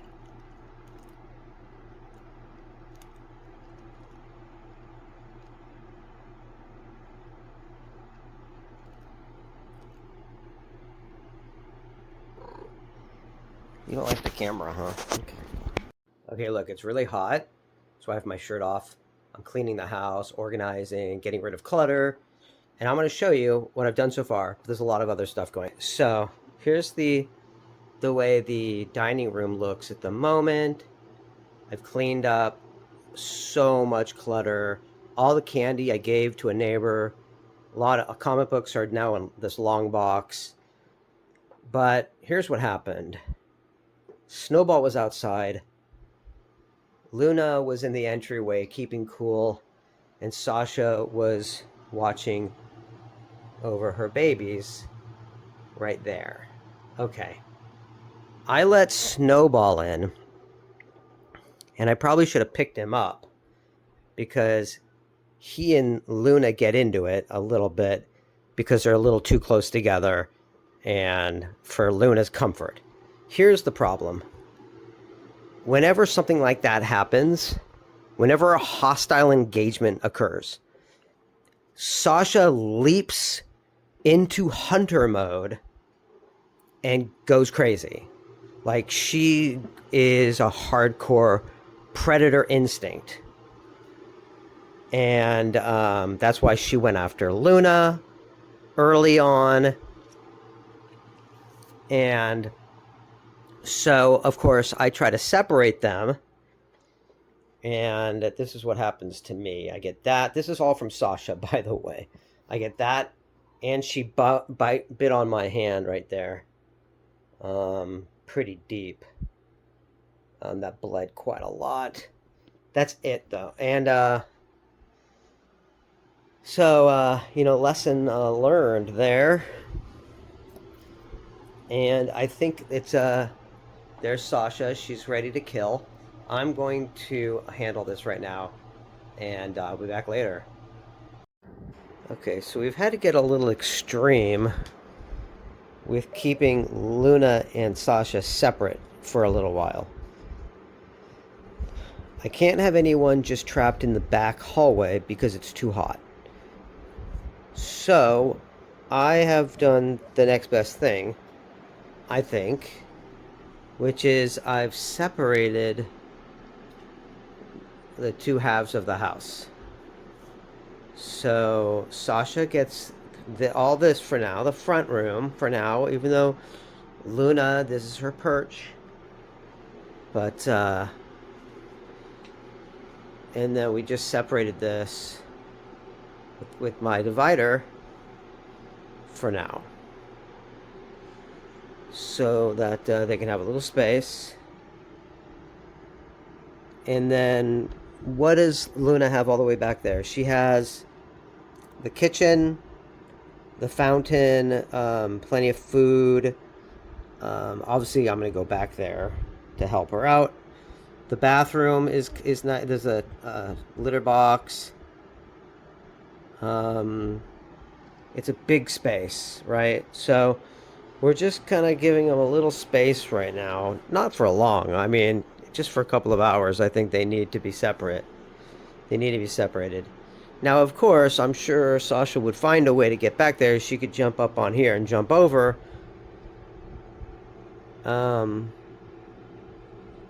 But I'm thinking just having this divider up is going to give her a sense of peace, because of what happened earlier was definitely got her into attack mode. So now, she sees Luna and she's trying to go after her. It's sort of a not good. So we're just trying to bring her down. Should we go see the babies? Hi, how you doing? Hi, yeah, everything's okay. Let's go see the babies. Ugh.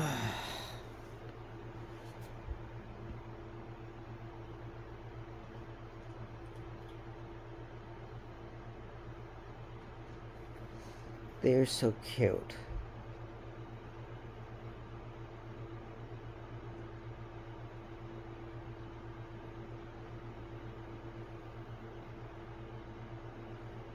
Should we turn the flash on, can we?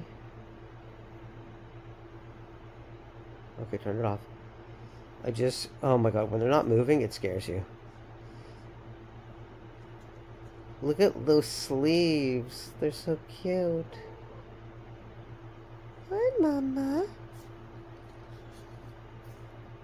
Yeah, everybody's okay.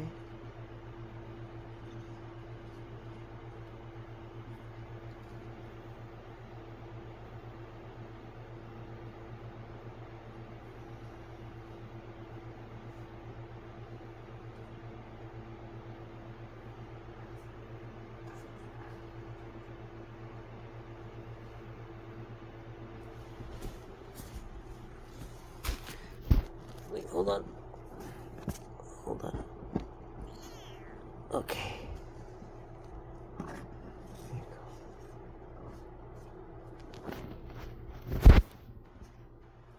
Everybody okay? Yeah. Look at that little face. Look at that little face.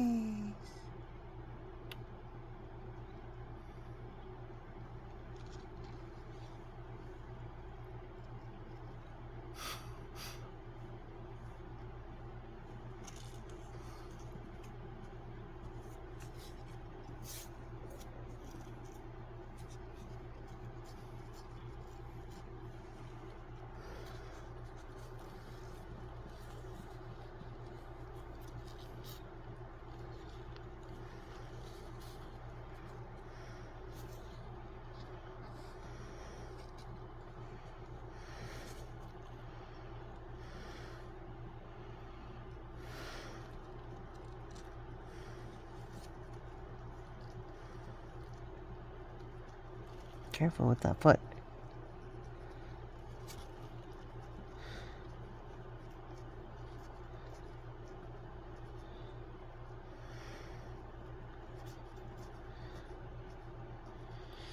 Okay, it's okay, God. When they're not moving like that, it scares me so much.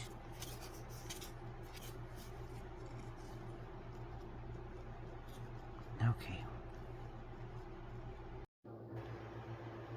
Okay, so after that fight that got sparked by Snowball coming in the house, getting too close to Luna, freaking out, causing Sasha to go into super hyper predator hunter mode, attacking Luna, attacking me, then getting scared, I separating them, separate the house from each other. Then Sasha still freaking out. When I'm cleaning up, all of a sudden one of the babies is gone because she hit it. She takes me to it. I bring them back together. I lay down with them. She uses my hand as a pillow for a while. And as you can still see, she's still a little bit riled up. But it's going to be okay. Oh my god, I was freaking out when one of the babies was gone. But obviously that means she hit it because she's still feeling threatened after that fight. But everything's gonna be okay. We will navigate this together. So, pretty exciting morning, I would say. I'm gonna go now because I feel like Sasha really needs my attention. And it's a hot day, you know. I got all the fans on, and you know, we'll get through it. Anyway, I hope you all have a great day. Till next time. Okay, so due to the whole issue and that leading to Sasha feeling a little unsafe, I have superized her cave. Sunshine is now a partial little barrier. Gives her cave a little bit more privacy with her babies. At first she looked at me like, damn it, what are you doing? Because she laid on one of the babies and I have to move her and I gotta pull the little baby out and make sure it's, they're all safe. And then she sees me and I'm telling her this and explaining it very gently, and she looks at me with like love and understanding and relaxes. Like at first she's like, hey buddy, but then she's like, okay. It's like, it's an amazing, she's so smart. You're so smart.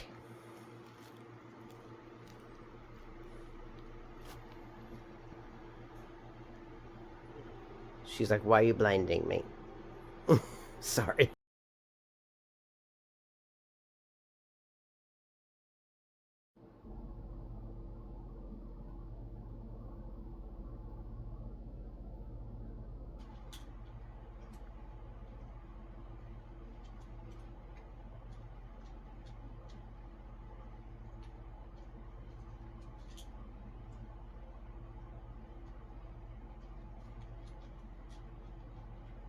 I think those are growth spurts. I mean, they're growing so fast.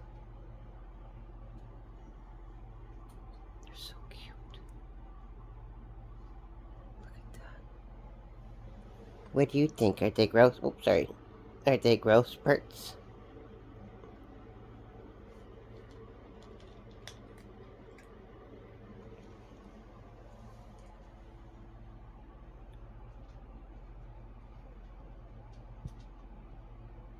Oh, maybe they don't like the flash. Look at that little belly.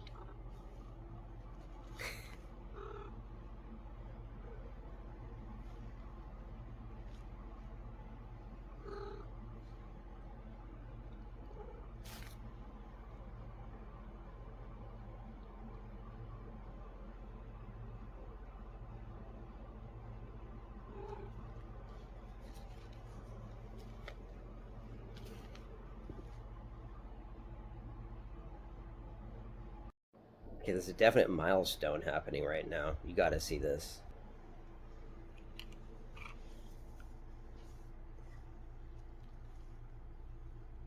The eyes are opening to a brave new world. See little kid. Oh, she's like, I'm Supergirl.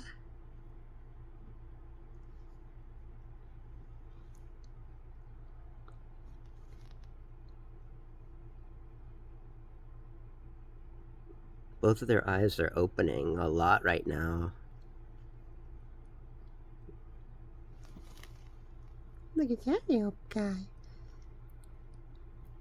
So, I don't know their sexes right now. You got a little bit of a smush head syndrome. I think maybe you're laid down on slightly. Hope you're gonna be okay, 'cause you're very cute. And there's only 2 of you left out of 6. And that's a real shame. But Mama loves you. It's not on purpose. She didn't mean to hurt you. Oh! Look at you. We got some videos of the babies. Look at those little guys. Hi, little eyes opening. Hi. Little eyes opening wide. Are you sleepy? Are you sleepy, little eyes?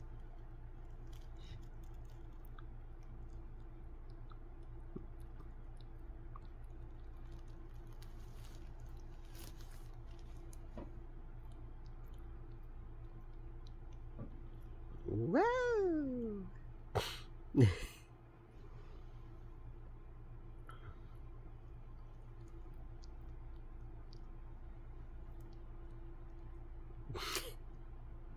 I like how the siblings are so close. Hi.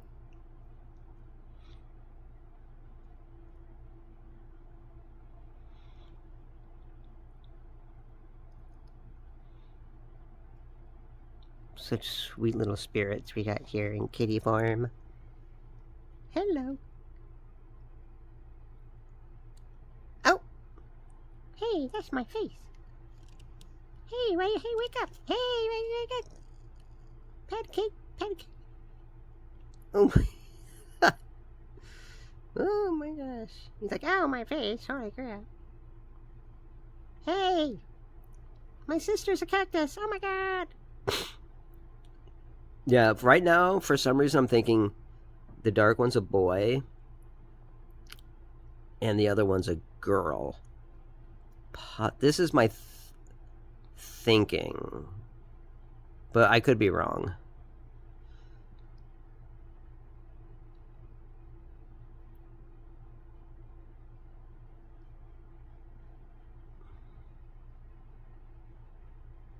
What are they doing?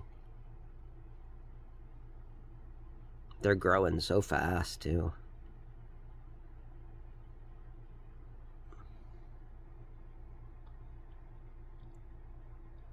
Aww.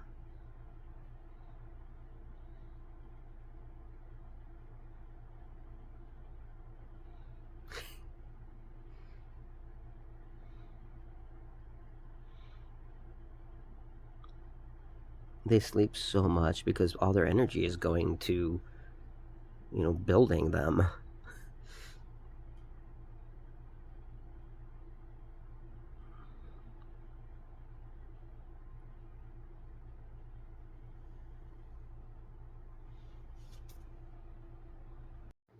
He started getting the clothes off the dryer because we all share the washer and dryer on the back porch. And he said, Eric is leaving his stuff in the dryer. I'm sick of him leaving his stuff in the dryer.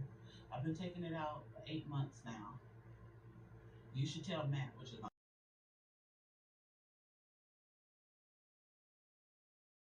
you need to just go and you need to just get in on your car key and you need to check yourself and do a self work. So when you walked up to the house, 11, whenever.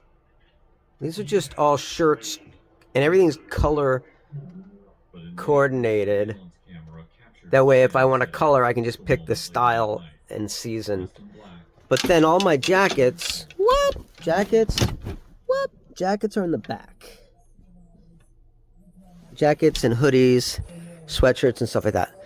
And so it's totally packed, and I don't use it all, so I'm going to give a lot away.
Okay, so every day introduces some new challenges, some new threat that causes Sasha to mistreat her children by laying on them, trying to move them, all these types of crazy behaviors that happen out of fear. So, it really has to do with Luna, and I do have them separate, but that's what's going on. So what I've done now is I cut a hole out of one of the pee pads and covered the hole to make it more of a secure little cave. A little bit more privacy for her. Now I can't see the babies now with the camera, but what we can do maybe is put the shelter up most of the time. And then when she feels uncomfortable, we can put it down. Look how cute they are.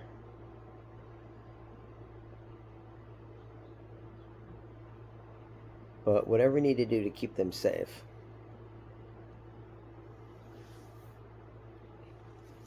The main thing also to be able to see them is by knowing how she is laying on them so that I can maneuver her around them safely. So it becomes imperative that I see what's going on.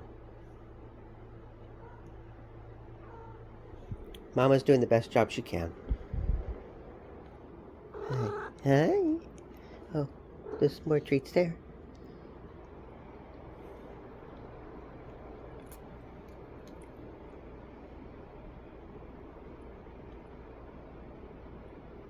So, I mean, we'll just see how it goes. Hopefully this will be... I mean, we'll just do what we have to do for everybody. Hi. Hi. Hello.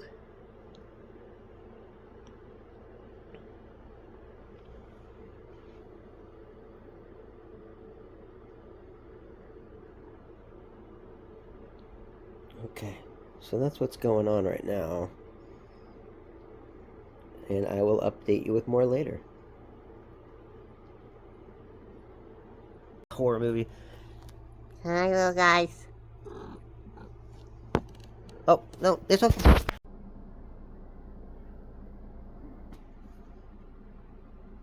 Okay, I wanted to share a new update on the cats, particularly Sasha, the babies, and Luna. So, Sasha and Luna seem to be kind of not murdering each other at the moment. They're still separated. Screen splitting off the dining room from the living room. But the fact is, she's still kind of a threat to Sasha. So I'm always thinking about how can I update Sasha's space and her nursery in a way that is not such a big change that it throws her into terror or uncertainty or anything that could make her feel less secure and safe and grounded. So what you do is you got to look at the things that work and the things that don't, and you have to look at very subtle things. So you might have been paying attention to all the little updates I've been doing about her nursery. Those have all been by listening to her and what I feel she needs. For example, the old nursery I use as the roof of a box because it gives her a sense of security. But the nursery itself is an ottoman lid that's too warm. So she likes it as a roof, but not as a bed. Part of that's just psychological. The, what is it? The swamp cooler that I have on her facing towards the side, which means she's looking to the other side, which means she's not looking at me. What makes her feel comfortable is knowing I'm there, that she can see me. So, kind of gives you an idea of what the latest update's going to be, right? So I got this really cute old antique chair from an estate sale a long time ago for like $5. It's a cute little wooden chair. I'll show it to you now. And I really like it. It's got these little hearts on both sides. But I noticed I needed the swamp cooler to be a little higher up. And amazingly enough, it fits exactly in the chair. So, what did I do? Well, I turned her home facing me at my desk instead of facing that way towards the threat of Luna.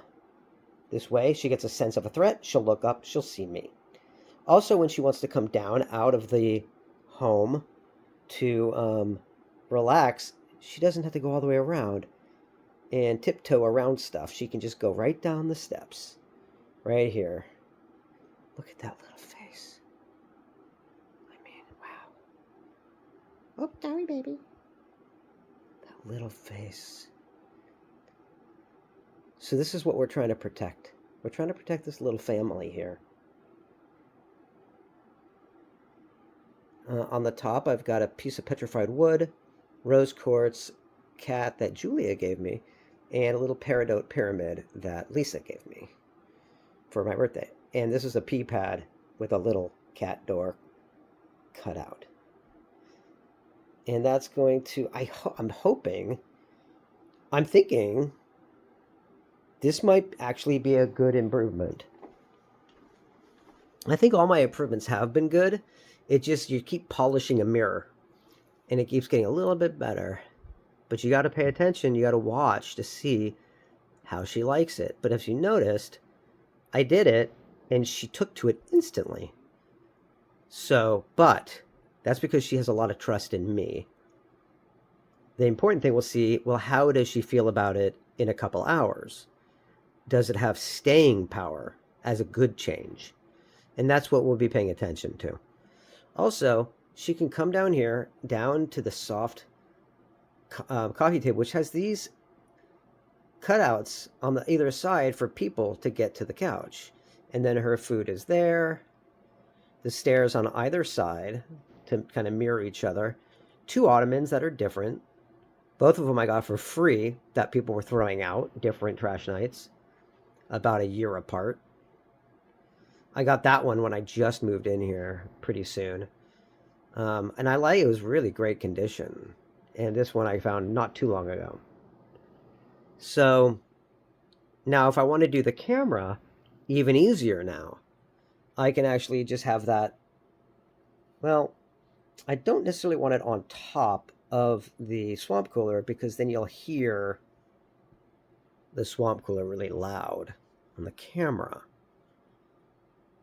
I don't really need the audio though, so I can actually mute the audio, or if I do a YouTube video, just replace the audio. So it's actually not a big deal for that. But I mean, in the app, I can just change the microphone from the webcam to my headset, and then you won't pick up anything. So that's an easy fix.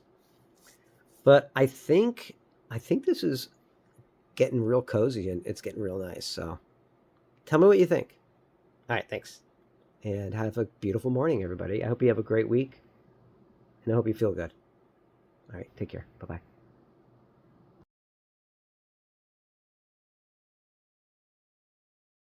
Okay, turning the bed this way, I think is the best because it's facing the air conditioner now.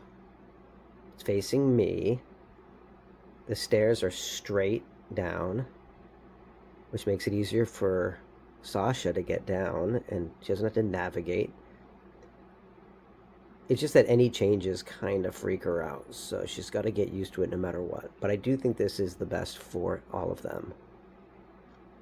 Keeping this up right now to allow cool air in, because I think what's really bothering her mostly is just the heat, and that's why she wants to move them. So if I keep the pee pad up with the air conditioner more directly reaching them, and the swamp cooler over here reaching them, and me giving her, you know, assurance, I think they'll be good here.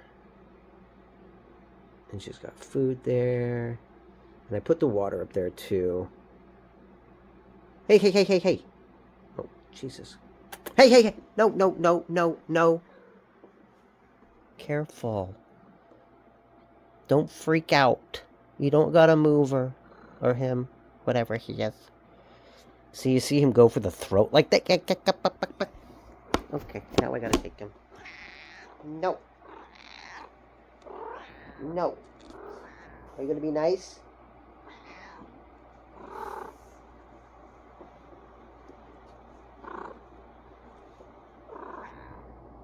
Don't move the cat.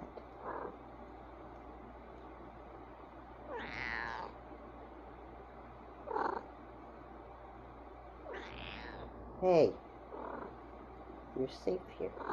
Come here. Come here. Come inside.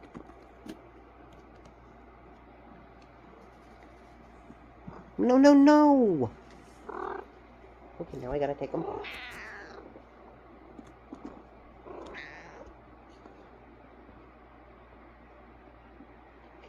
Come inside. Come inside. Come here. Come in. Lay down.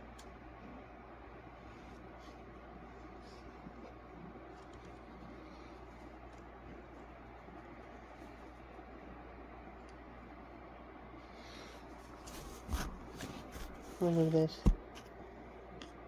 Okay. Why are you feeling not safe now? What's going on with you?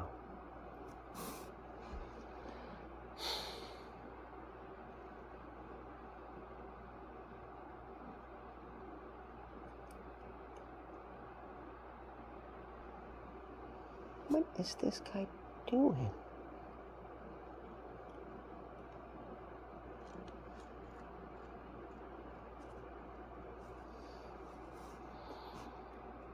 Don't be scared.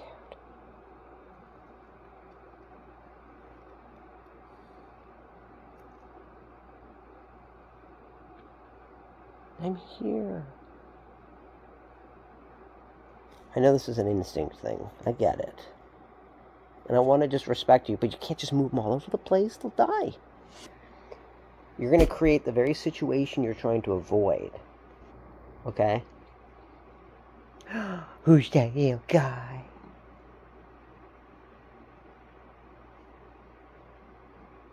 Hi.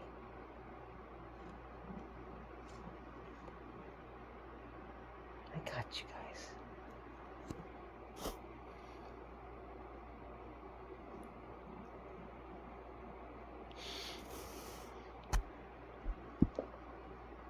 Who's that little guy?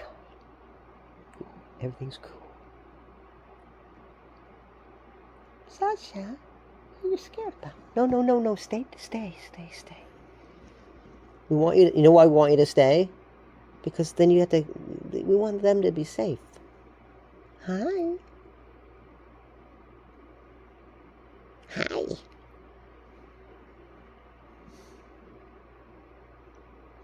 Don't keep getting up.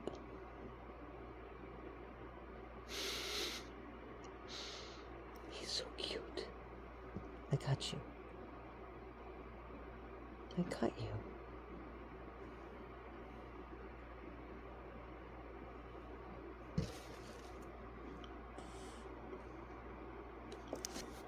Sorry. I got you guys. You guys are safe.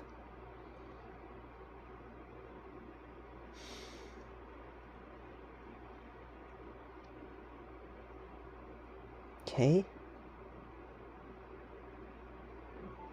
Well, that scared me.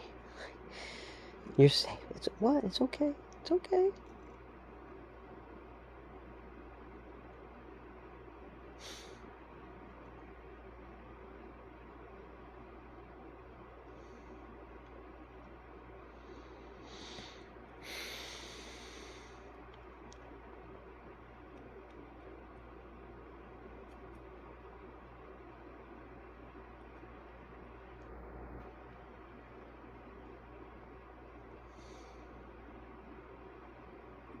It's important that we have the fan on you because you'll get hot. She's like, I want to be in a cave. Yeah, but the cave's too hot. I know. What are you doing? Oh, okay.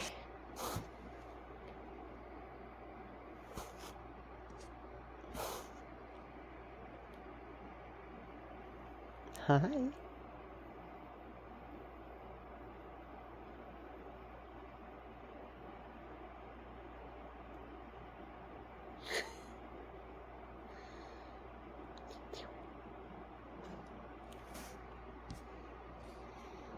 Oh, wait, I have an idea.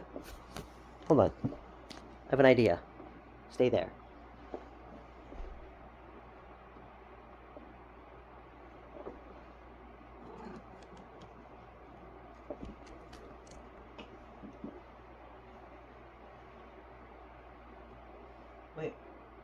Oh, it's right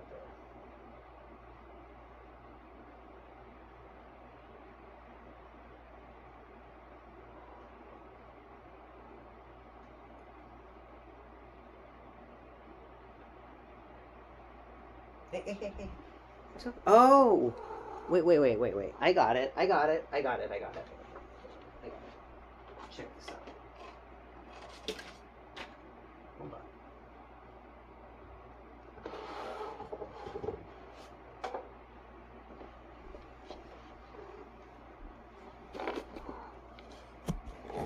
What if I put this here?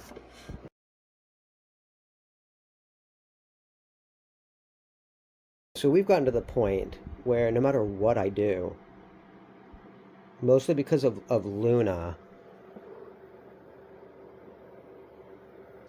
she wants to move the babies. So I had to take extreme measures. I have this cage in the garage. I have put the cooling blankets down, plus a blanket underneath that. And I put the lids, the soft lids, on the sides to stop the babies from getting hurt by getting too close to the edge of the cage. Mama can come in and out because it's not locked. And I just can't have her picking them up and carrying them all over the place. It's not safe for the babies. So I think this is the safest. Also, the fan is here. She's got the swamp cooler. She's gonna be all set. And then when she wants to eat, she can come out and in. It's just trying to change the nursery up constantly to her liking, I was starting to realize was futile. Because with Luna, there was no way she was ever going to be comfortable no matter what. And I'm not getting rid of Luna, of course. So, I mean, tell me what you think of this idea. It's extreme, but I can't be constantly watching her and stopping her from carrying her babies all over the freaking house. It's dangerous for them. They could die. They could get their neck broken. There's lots of things that can go wrong, especially if she's stressed. So, yeah, let me know what you think. I'm doing the best I can here. Door's open. I'm hoping that the sense of security here with the open door is going to stop her from trying to carry her babies to some like hidden away cupboard somewhere. It's so hard to like help her feel secure.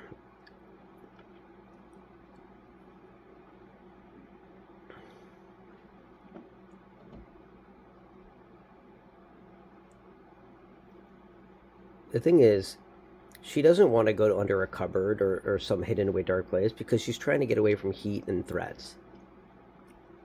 And you can't do all of them. You can't be in a tiny box or in a corner and get away from both things. And I'm trying to give her both things at once.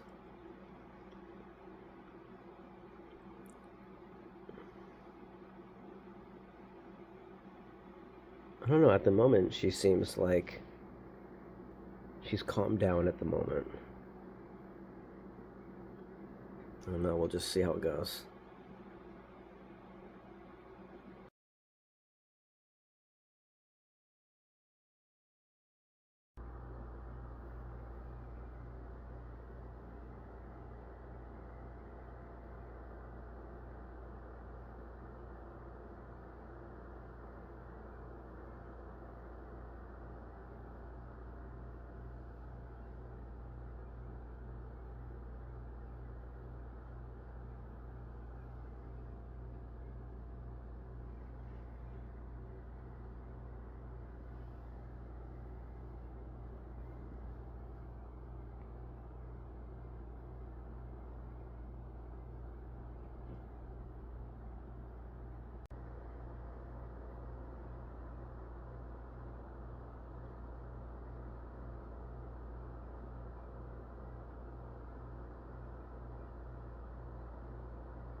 Okay, so what we have here is a disc with the wrong disc art.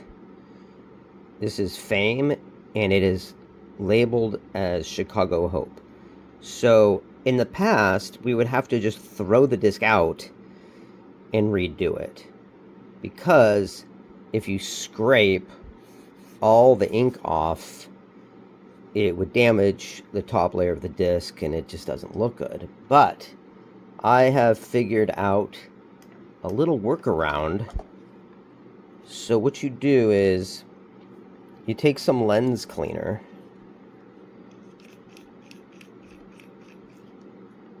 and of course it's almost empty. It is just about empty. I need to refill it. Okay, but we can, oh, there we go. Okay, so you put the lens cleaner on there. And then you take your knife, and ink just scrapes right off without damaging the layering of the disc. And then you dry it, and then you can reprint the proper disc art.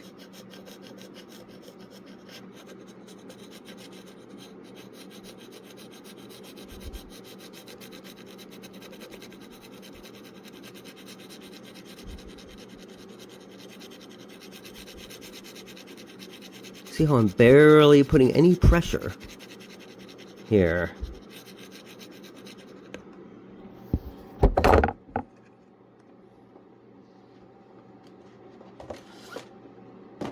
Then you just take a tissue and you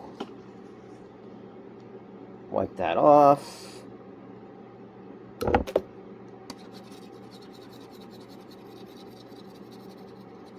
And then maybe put a little bit more, just because you want to make sure you get all of that ink off there. Then, okay. And then you end up with that. And this allows you to reprint the, it's not perfect, but I mean, I just did a fast, you can actually get it even better. You put a little bit, but yeah, this lens cleaner really does the trick as far as removing old disc art. So there you go.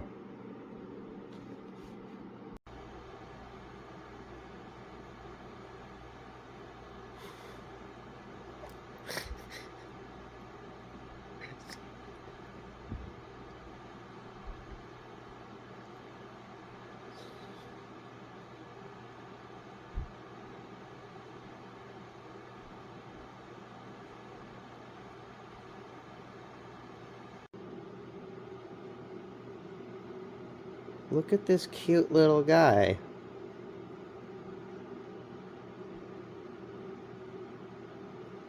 Hello.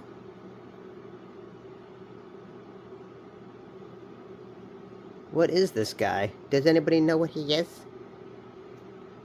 Hi. Hi. Oh my god, you are so cute. Hello. What do you do? Whoa! Oh, okay.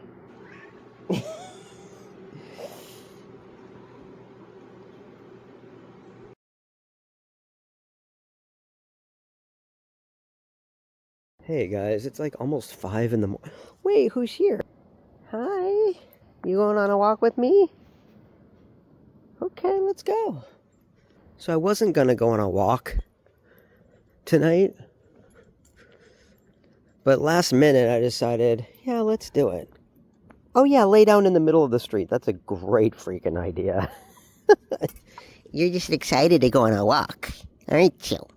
Yes, you are. Yes, yes, yes, yes, yes. Okay, come on. Let's go on our walk. Snowball loves to go on a walk, as you know. The enduring adventures. Okay, which way do you want to go? That way? Okay, come on.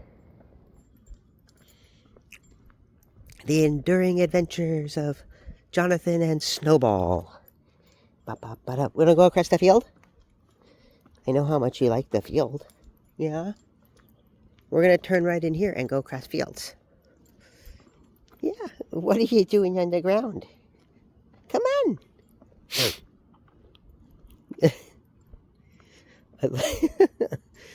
Oh, I love that Snowball goes on walks with me. It's the greatest. He really needs it too. He loves it. He loves sharing his outside world with me. You know? And that's great. Okay, come on, let's go. Okay, here we go. Alright, so it is trash night right here. The next street's over from my house. So it's really close. I always like it. My favorite days to go walking is, of course, Wednesday morning and Thursday morning. Hi. Okay. Because the other days, Monday, if you go Sunday night, it's really far. And that's a night then you need to take the e-bike. By the way, so I would like to mention how good the babies are doing. Thank God. I mean, I worked so hard to make sure.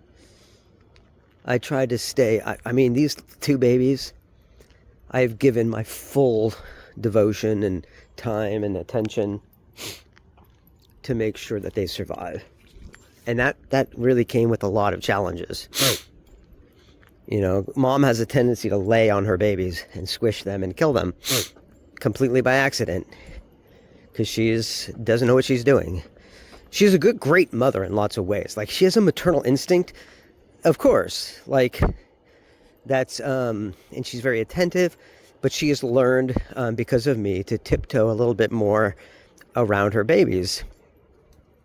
So I feel like I've really been able to help her. And these two babies that are surviving, and I pray that they continue to survive, are so adorable. Oh my God. Their little faces. I mean, they're just so cute. And you have to be careful every step of the way because there's constant new dangers as the babies grow and start exploring. So, for example, the cage that I set up for them as their home so that Sasha could feel safe in a little cave situation. Well, it's got bars and things and that are dangerous. And so you got to protect it. You got to baby-proof stuff. And then, of course, the height of the door frame is only like 3 inches or so. The babies are going to be able to climb over that within the next week. Starblazer is already kind of climbing over it. So we got to be very careful. We're going to have to figure something out there. I'm not sure. Maybe I'll ask people for their input. If anybody's watching this video, let me know what you think would be a good idea. I was thinking, because it has to be something that mom can come in and out, but that necessarily the babies can't, because they're not ready to go exploring on their own around the house. So, I was thinking about a couple of different options. There's the possibility of a cat door installation. That might be easy to do. I could basically just get a cat door without any side parts and then drill 4 holes or 6, 2 on the bottom, 2 on each side, basically, and then use zip ties to tie it to the opening of the the cage. And that would allow mama to easily come in and out, but the babies could not. But there's always the question, well, is mom going to be okay with that situation? Because that's the most important thing. Oh, look at this cabinet. That's actually pretty cool. Oh, I kind of like that. Okay. How you doing, Snowtown? Snowtown. Hello.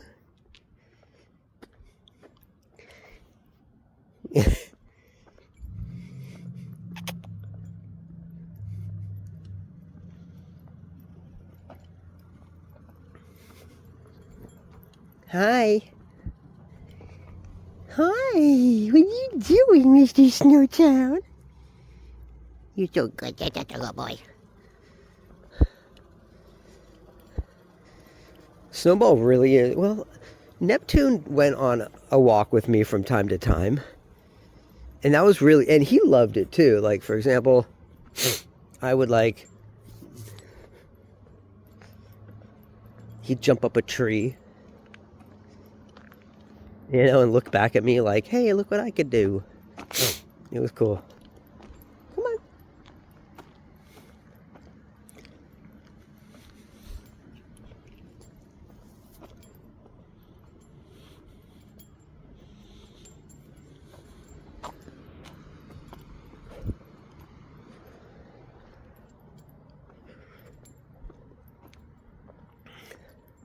I thought about taking the bike out this morning.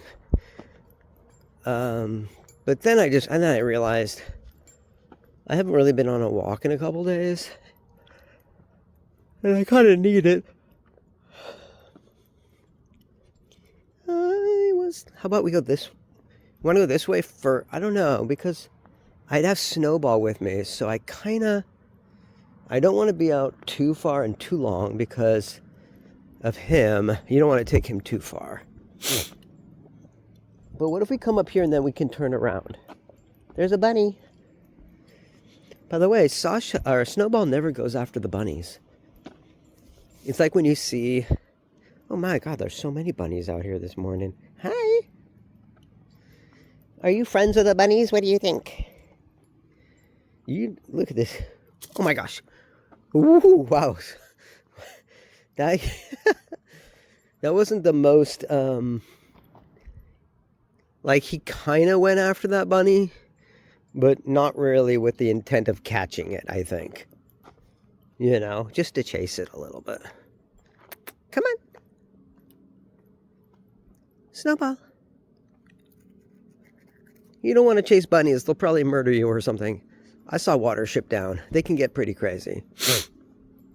Wait a minute. What is being thrown out here? Huh. Wow. It's like a unicorn. Bunch of giant stuffed animals, huh? And what's this? He's like a squishmallow or something. Is it a squishmallow? It is a squishmallow. And then you got a unicorn.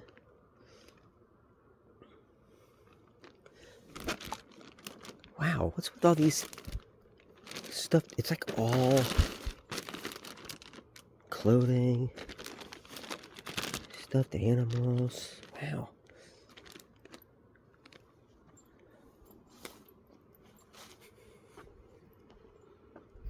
I'll take the unicorn for Aaron.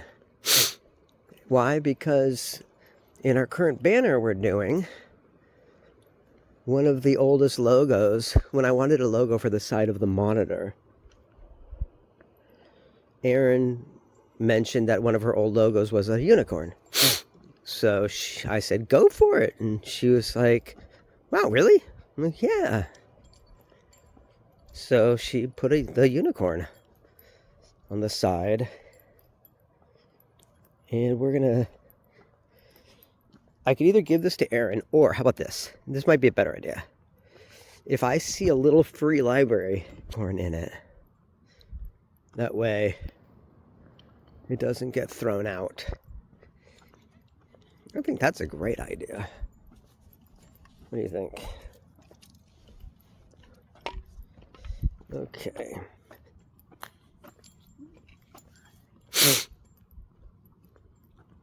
Hi.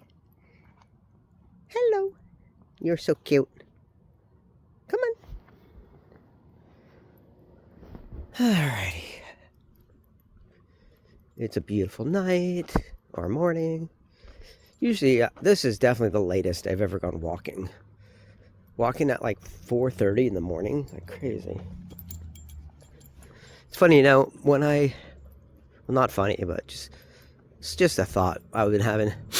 I'm wearing the watch. It's a automatic, like solar powered or whatever kind of watch, and it was like $100, and it's the first watch. When I bought when I started my company, and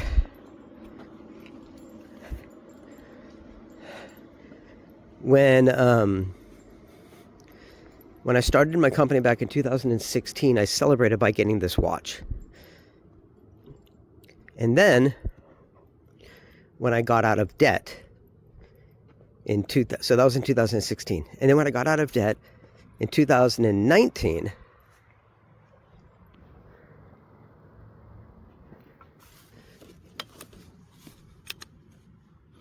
I actually bought myself a Movado. Now, why a Movado? Well, because when my mom started her company, Car and Power and Associates, back in like 1985, she bought herself a Movado. And I remember seeing it when we were at the Sunnyvale Mall. She hadn't bought it at the Sunnyvale Mall, but I remember that's where I first saw it. And I saw her wearing it. And I went, ooh, that's a pretty watch.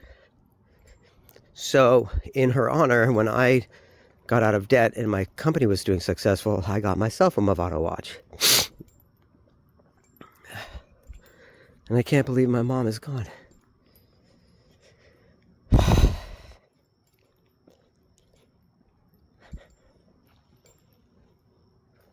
Hi.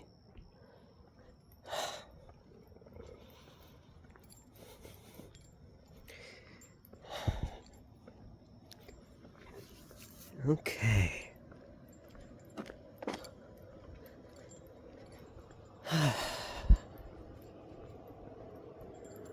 Hello. Now we're going to go back home now, I think, because we don't want to take Snowball too far without water and stuff.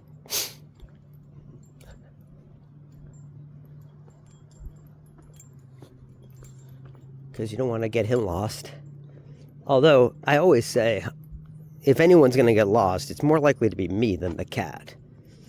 You know.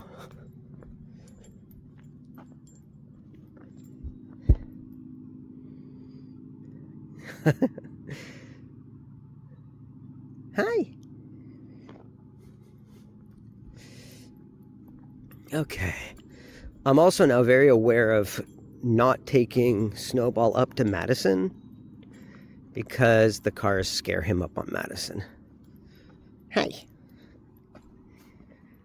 But it's possible the more we walk, the less scared he'll be. I mean, that might always be an issue for him, but it's also one of those things that I think the more you do something and you show yourself as reliable to someone, the more they relax and feel more safe. And although the fact that Snowball lays down in the middle of the freaking street, it doesn't show he's got the brightest all the time. But you know what? We all have blind spots that pop up from time to time.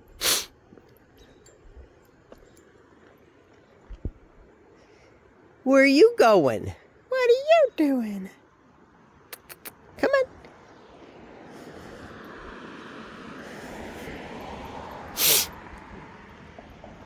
Okay. Yeah, you having a good time? Yeah.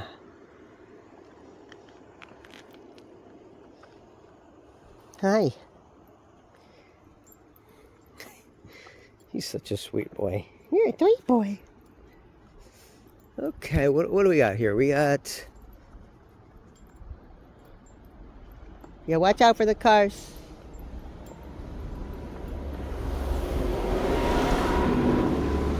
Let's wait for Snowball. He did not like... Oh, it's a bus. He didn't like the bus. Come on. Come on, baby. Snowball's like, okay, I'm good. I'm gonna stay here forever. Come on, baby. Snowball. Hi. Come on. Look, we'll take a side street. Okay. Come on.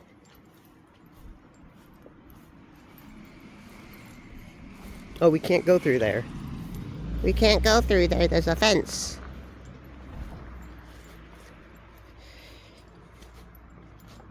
Come on. Come on, baby.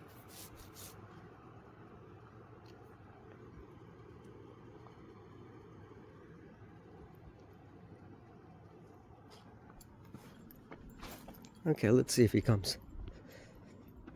I think what we'll do is we'll get off this main street here and take a right here. Once Snowball.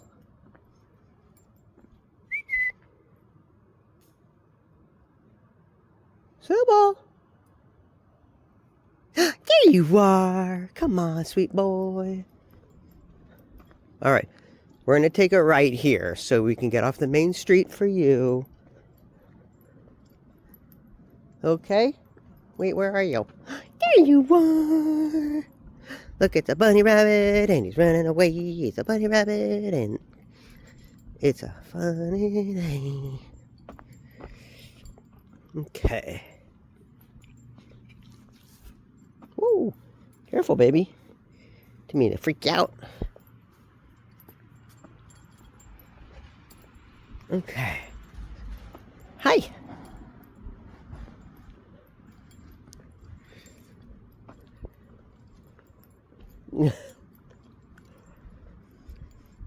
Okay. See, look. It's a more chill street now that we're on.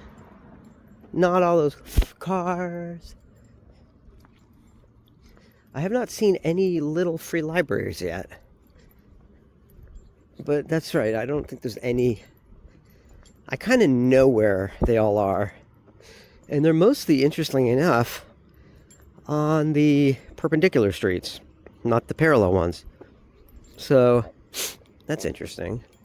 I wonder where that is. Huh. My guess is the parallel streets on the main streets cost less money than the perpendicular streets that have more privacy.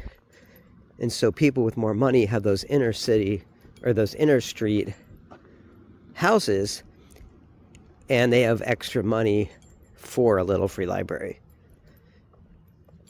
Because, like, while you could make one, anyone could make one, most people working their butts off aren't going to take the time to make a little free library. And so they think you got to think about the terms of, like, either building it or buying it. And then planting it, you know, in your yard, and filling it with books and stuff. Also, people in the inner housing roads don't really want all the loud cars going by. So maybe it's a personality thing too. I don't know. This could be all nonsense. Okay. What are you smelling? Interesting things? You find something? She smells something. What do you got? Huh. You smelling something in there? What do you smell?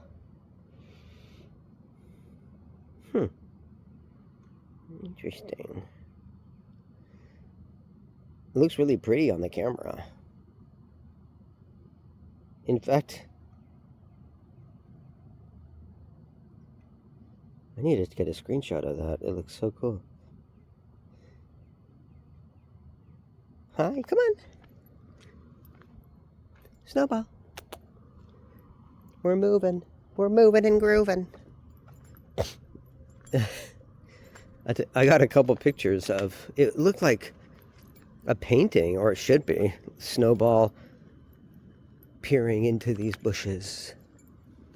Really pretty bushes too. A lot of interesting colors that show up or get transmuted or translated differently by the camera than how they look in person because of water and condensation and reflections and things.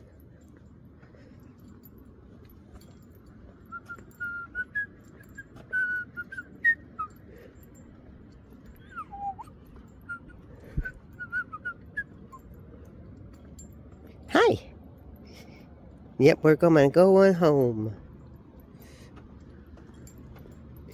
What street is this? Do, do, do, do, do. Bell, okay. See, so if we went down Bell, we would get to Madison. And you know what happens to Snowball? When you get to Madison, it's no bueno. So, is there a cross street up here before Madison that we could turn at? I don't know. Should we find out? Or, if not, we'll have to walk all the way back around. What do you think? Why don't we take the side street and not risk it? We'll keep you safe. We don't want to give you things to be worrying about. Are you coming? What are you doing? Look, oh wow, 3 bunnies. So many bunnies right here. You guys having the time of your freaking lives over there. Snowball.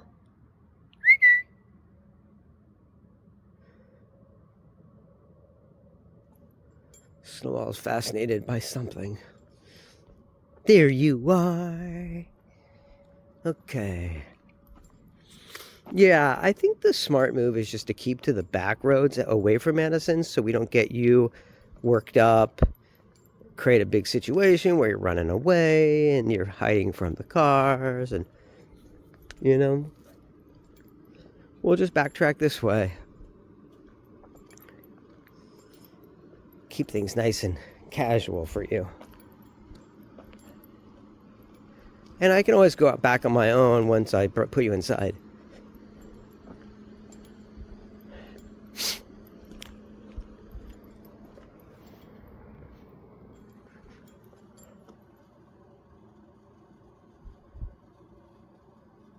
Do you have a quest for me?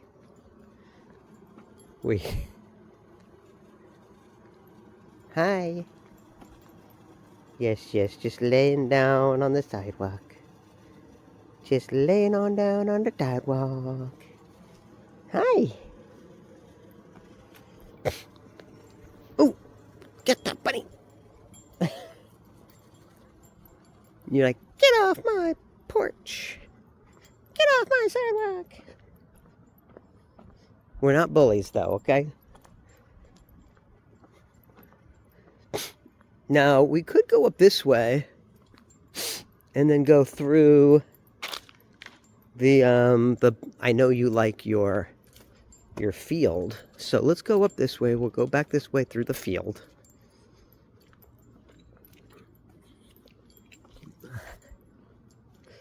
You remember me when the west wind moves upon the fields of barley. You forget the past in your... I don't know. As we lie in fields of gold.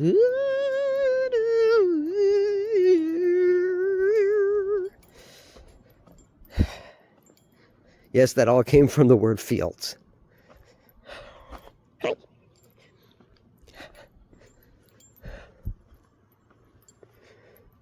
Probably didn't even need a jacket, but it's nice to have pockets to hold stuff.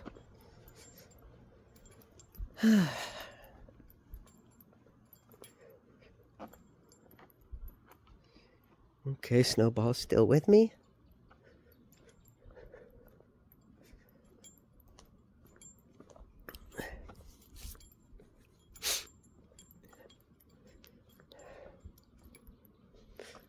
Okay.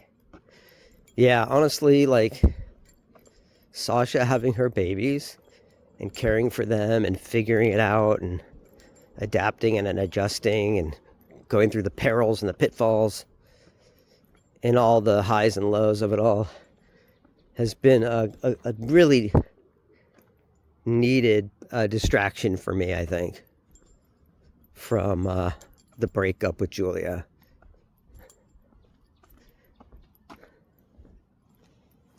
Huh.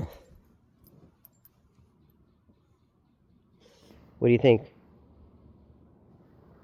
you think there's $10 million in here? Probably. $10 million. What? Not $10 million. Okay, fine. Apparently not. It's a cool case, but I'm not keeping the case. I just want the money. Yeah, unfortunately, the loan was not amended.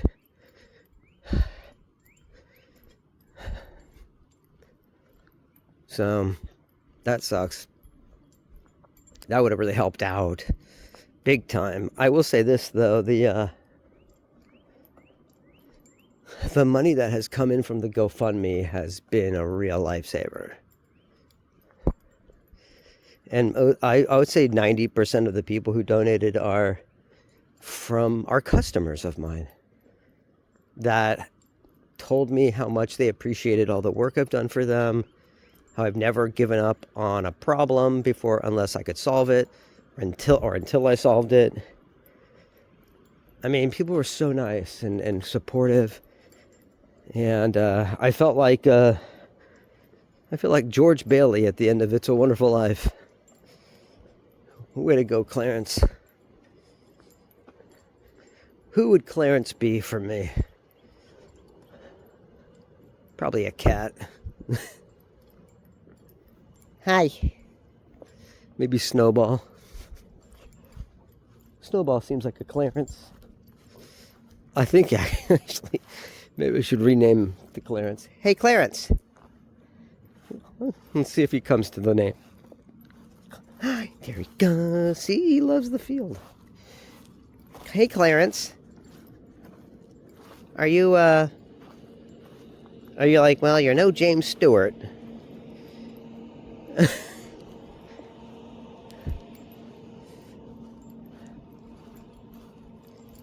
Every time a bell rings, an angel gets its wings. And that rhymed, so you know it's true.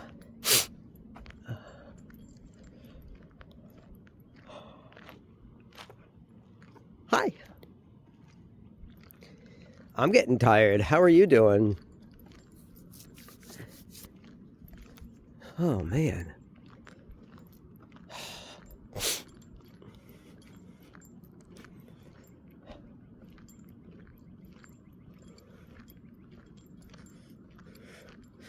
A lot of the stuff I would do on a walk changes because I'm with Snowball.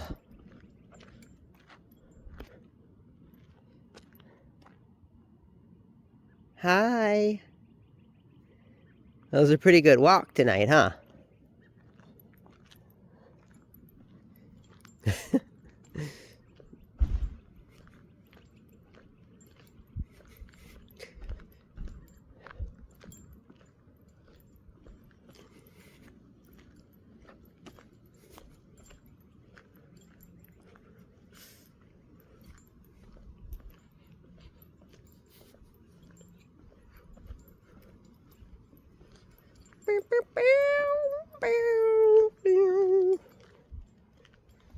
Okay, well, we are home.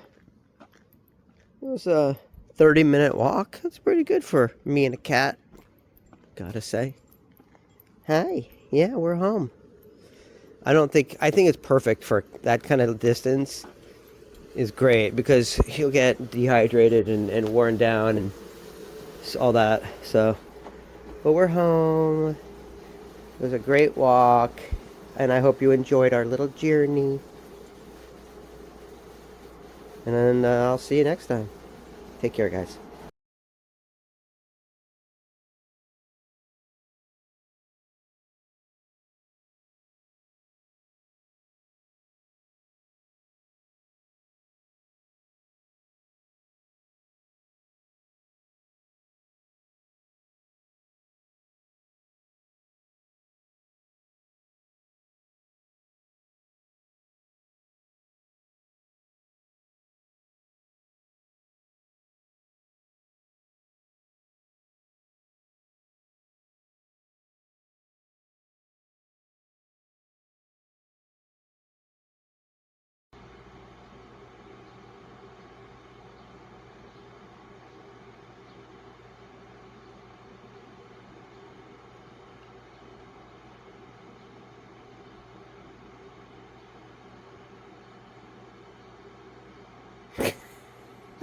Oh my god, she licked his face and he fell over. It was so cute.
I put this little hand wrist rest for your computer in here as a pillow for Mama, and the baby's using it perfectly. Look at that. Look at these cuties.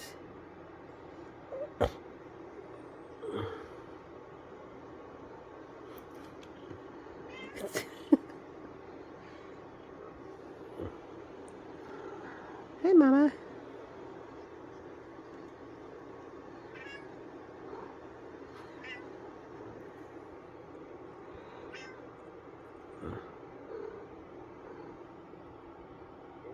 They both like it.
the area around it. So this is the window that the cat door is going to be. Put a hedge up so the kitty can't climb out. I made sure to get Mama's consent, permission, because this baby was definitely coming out, and now he's looking up at this hedge like, Wait a minute. What's going on? uh-oh, he sees the side door. He's like, I know that side door's open. I guess I gotta go travel all the way over there, but it's so far. he's looking at the hedge like, Oh, come on. That's so far away.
oh, and I dropped my... A little work on the garden. I trimmed all the hedges, and I started putting up the little fencing. But I had to get another box because I want this to go wrap around this tree. Like that. I think that'll look really nice if it goes all the way around. And then I have more lights to put up too that are different from these. And there's Snowball. He's like, I want to go on a walk tonight.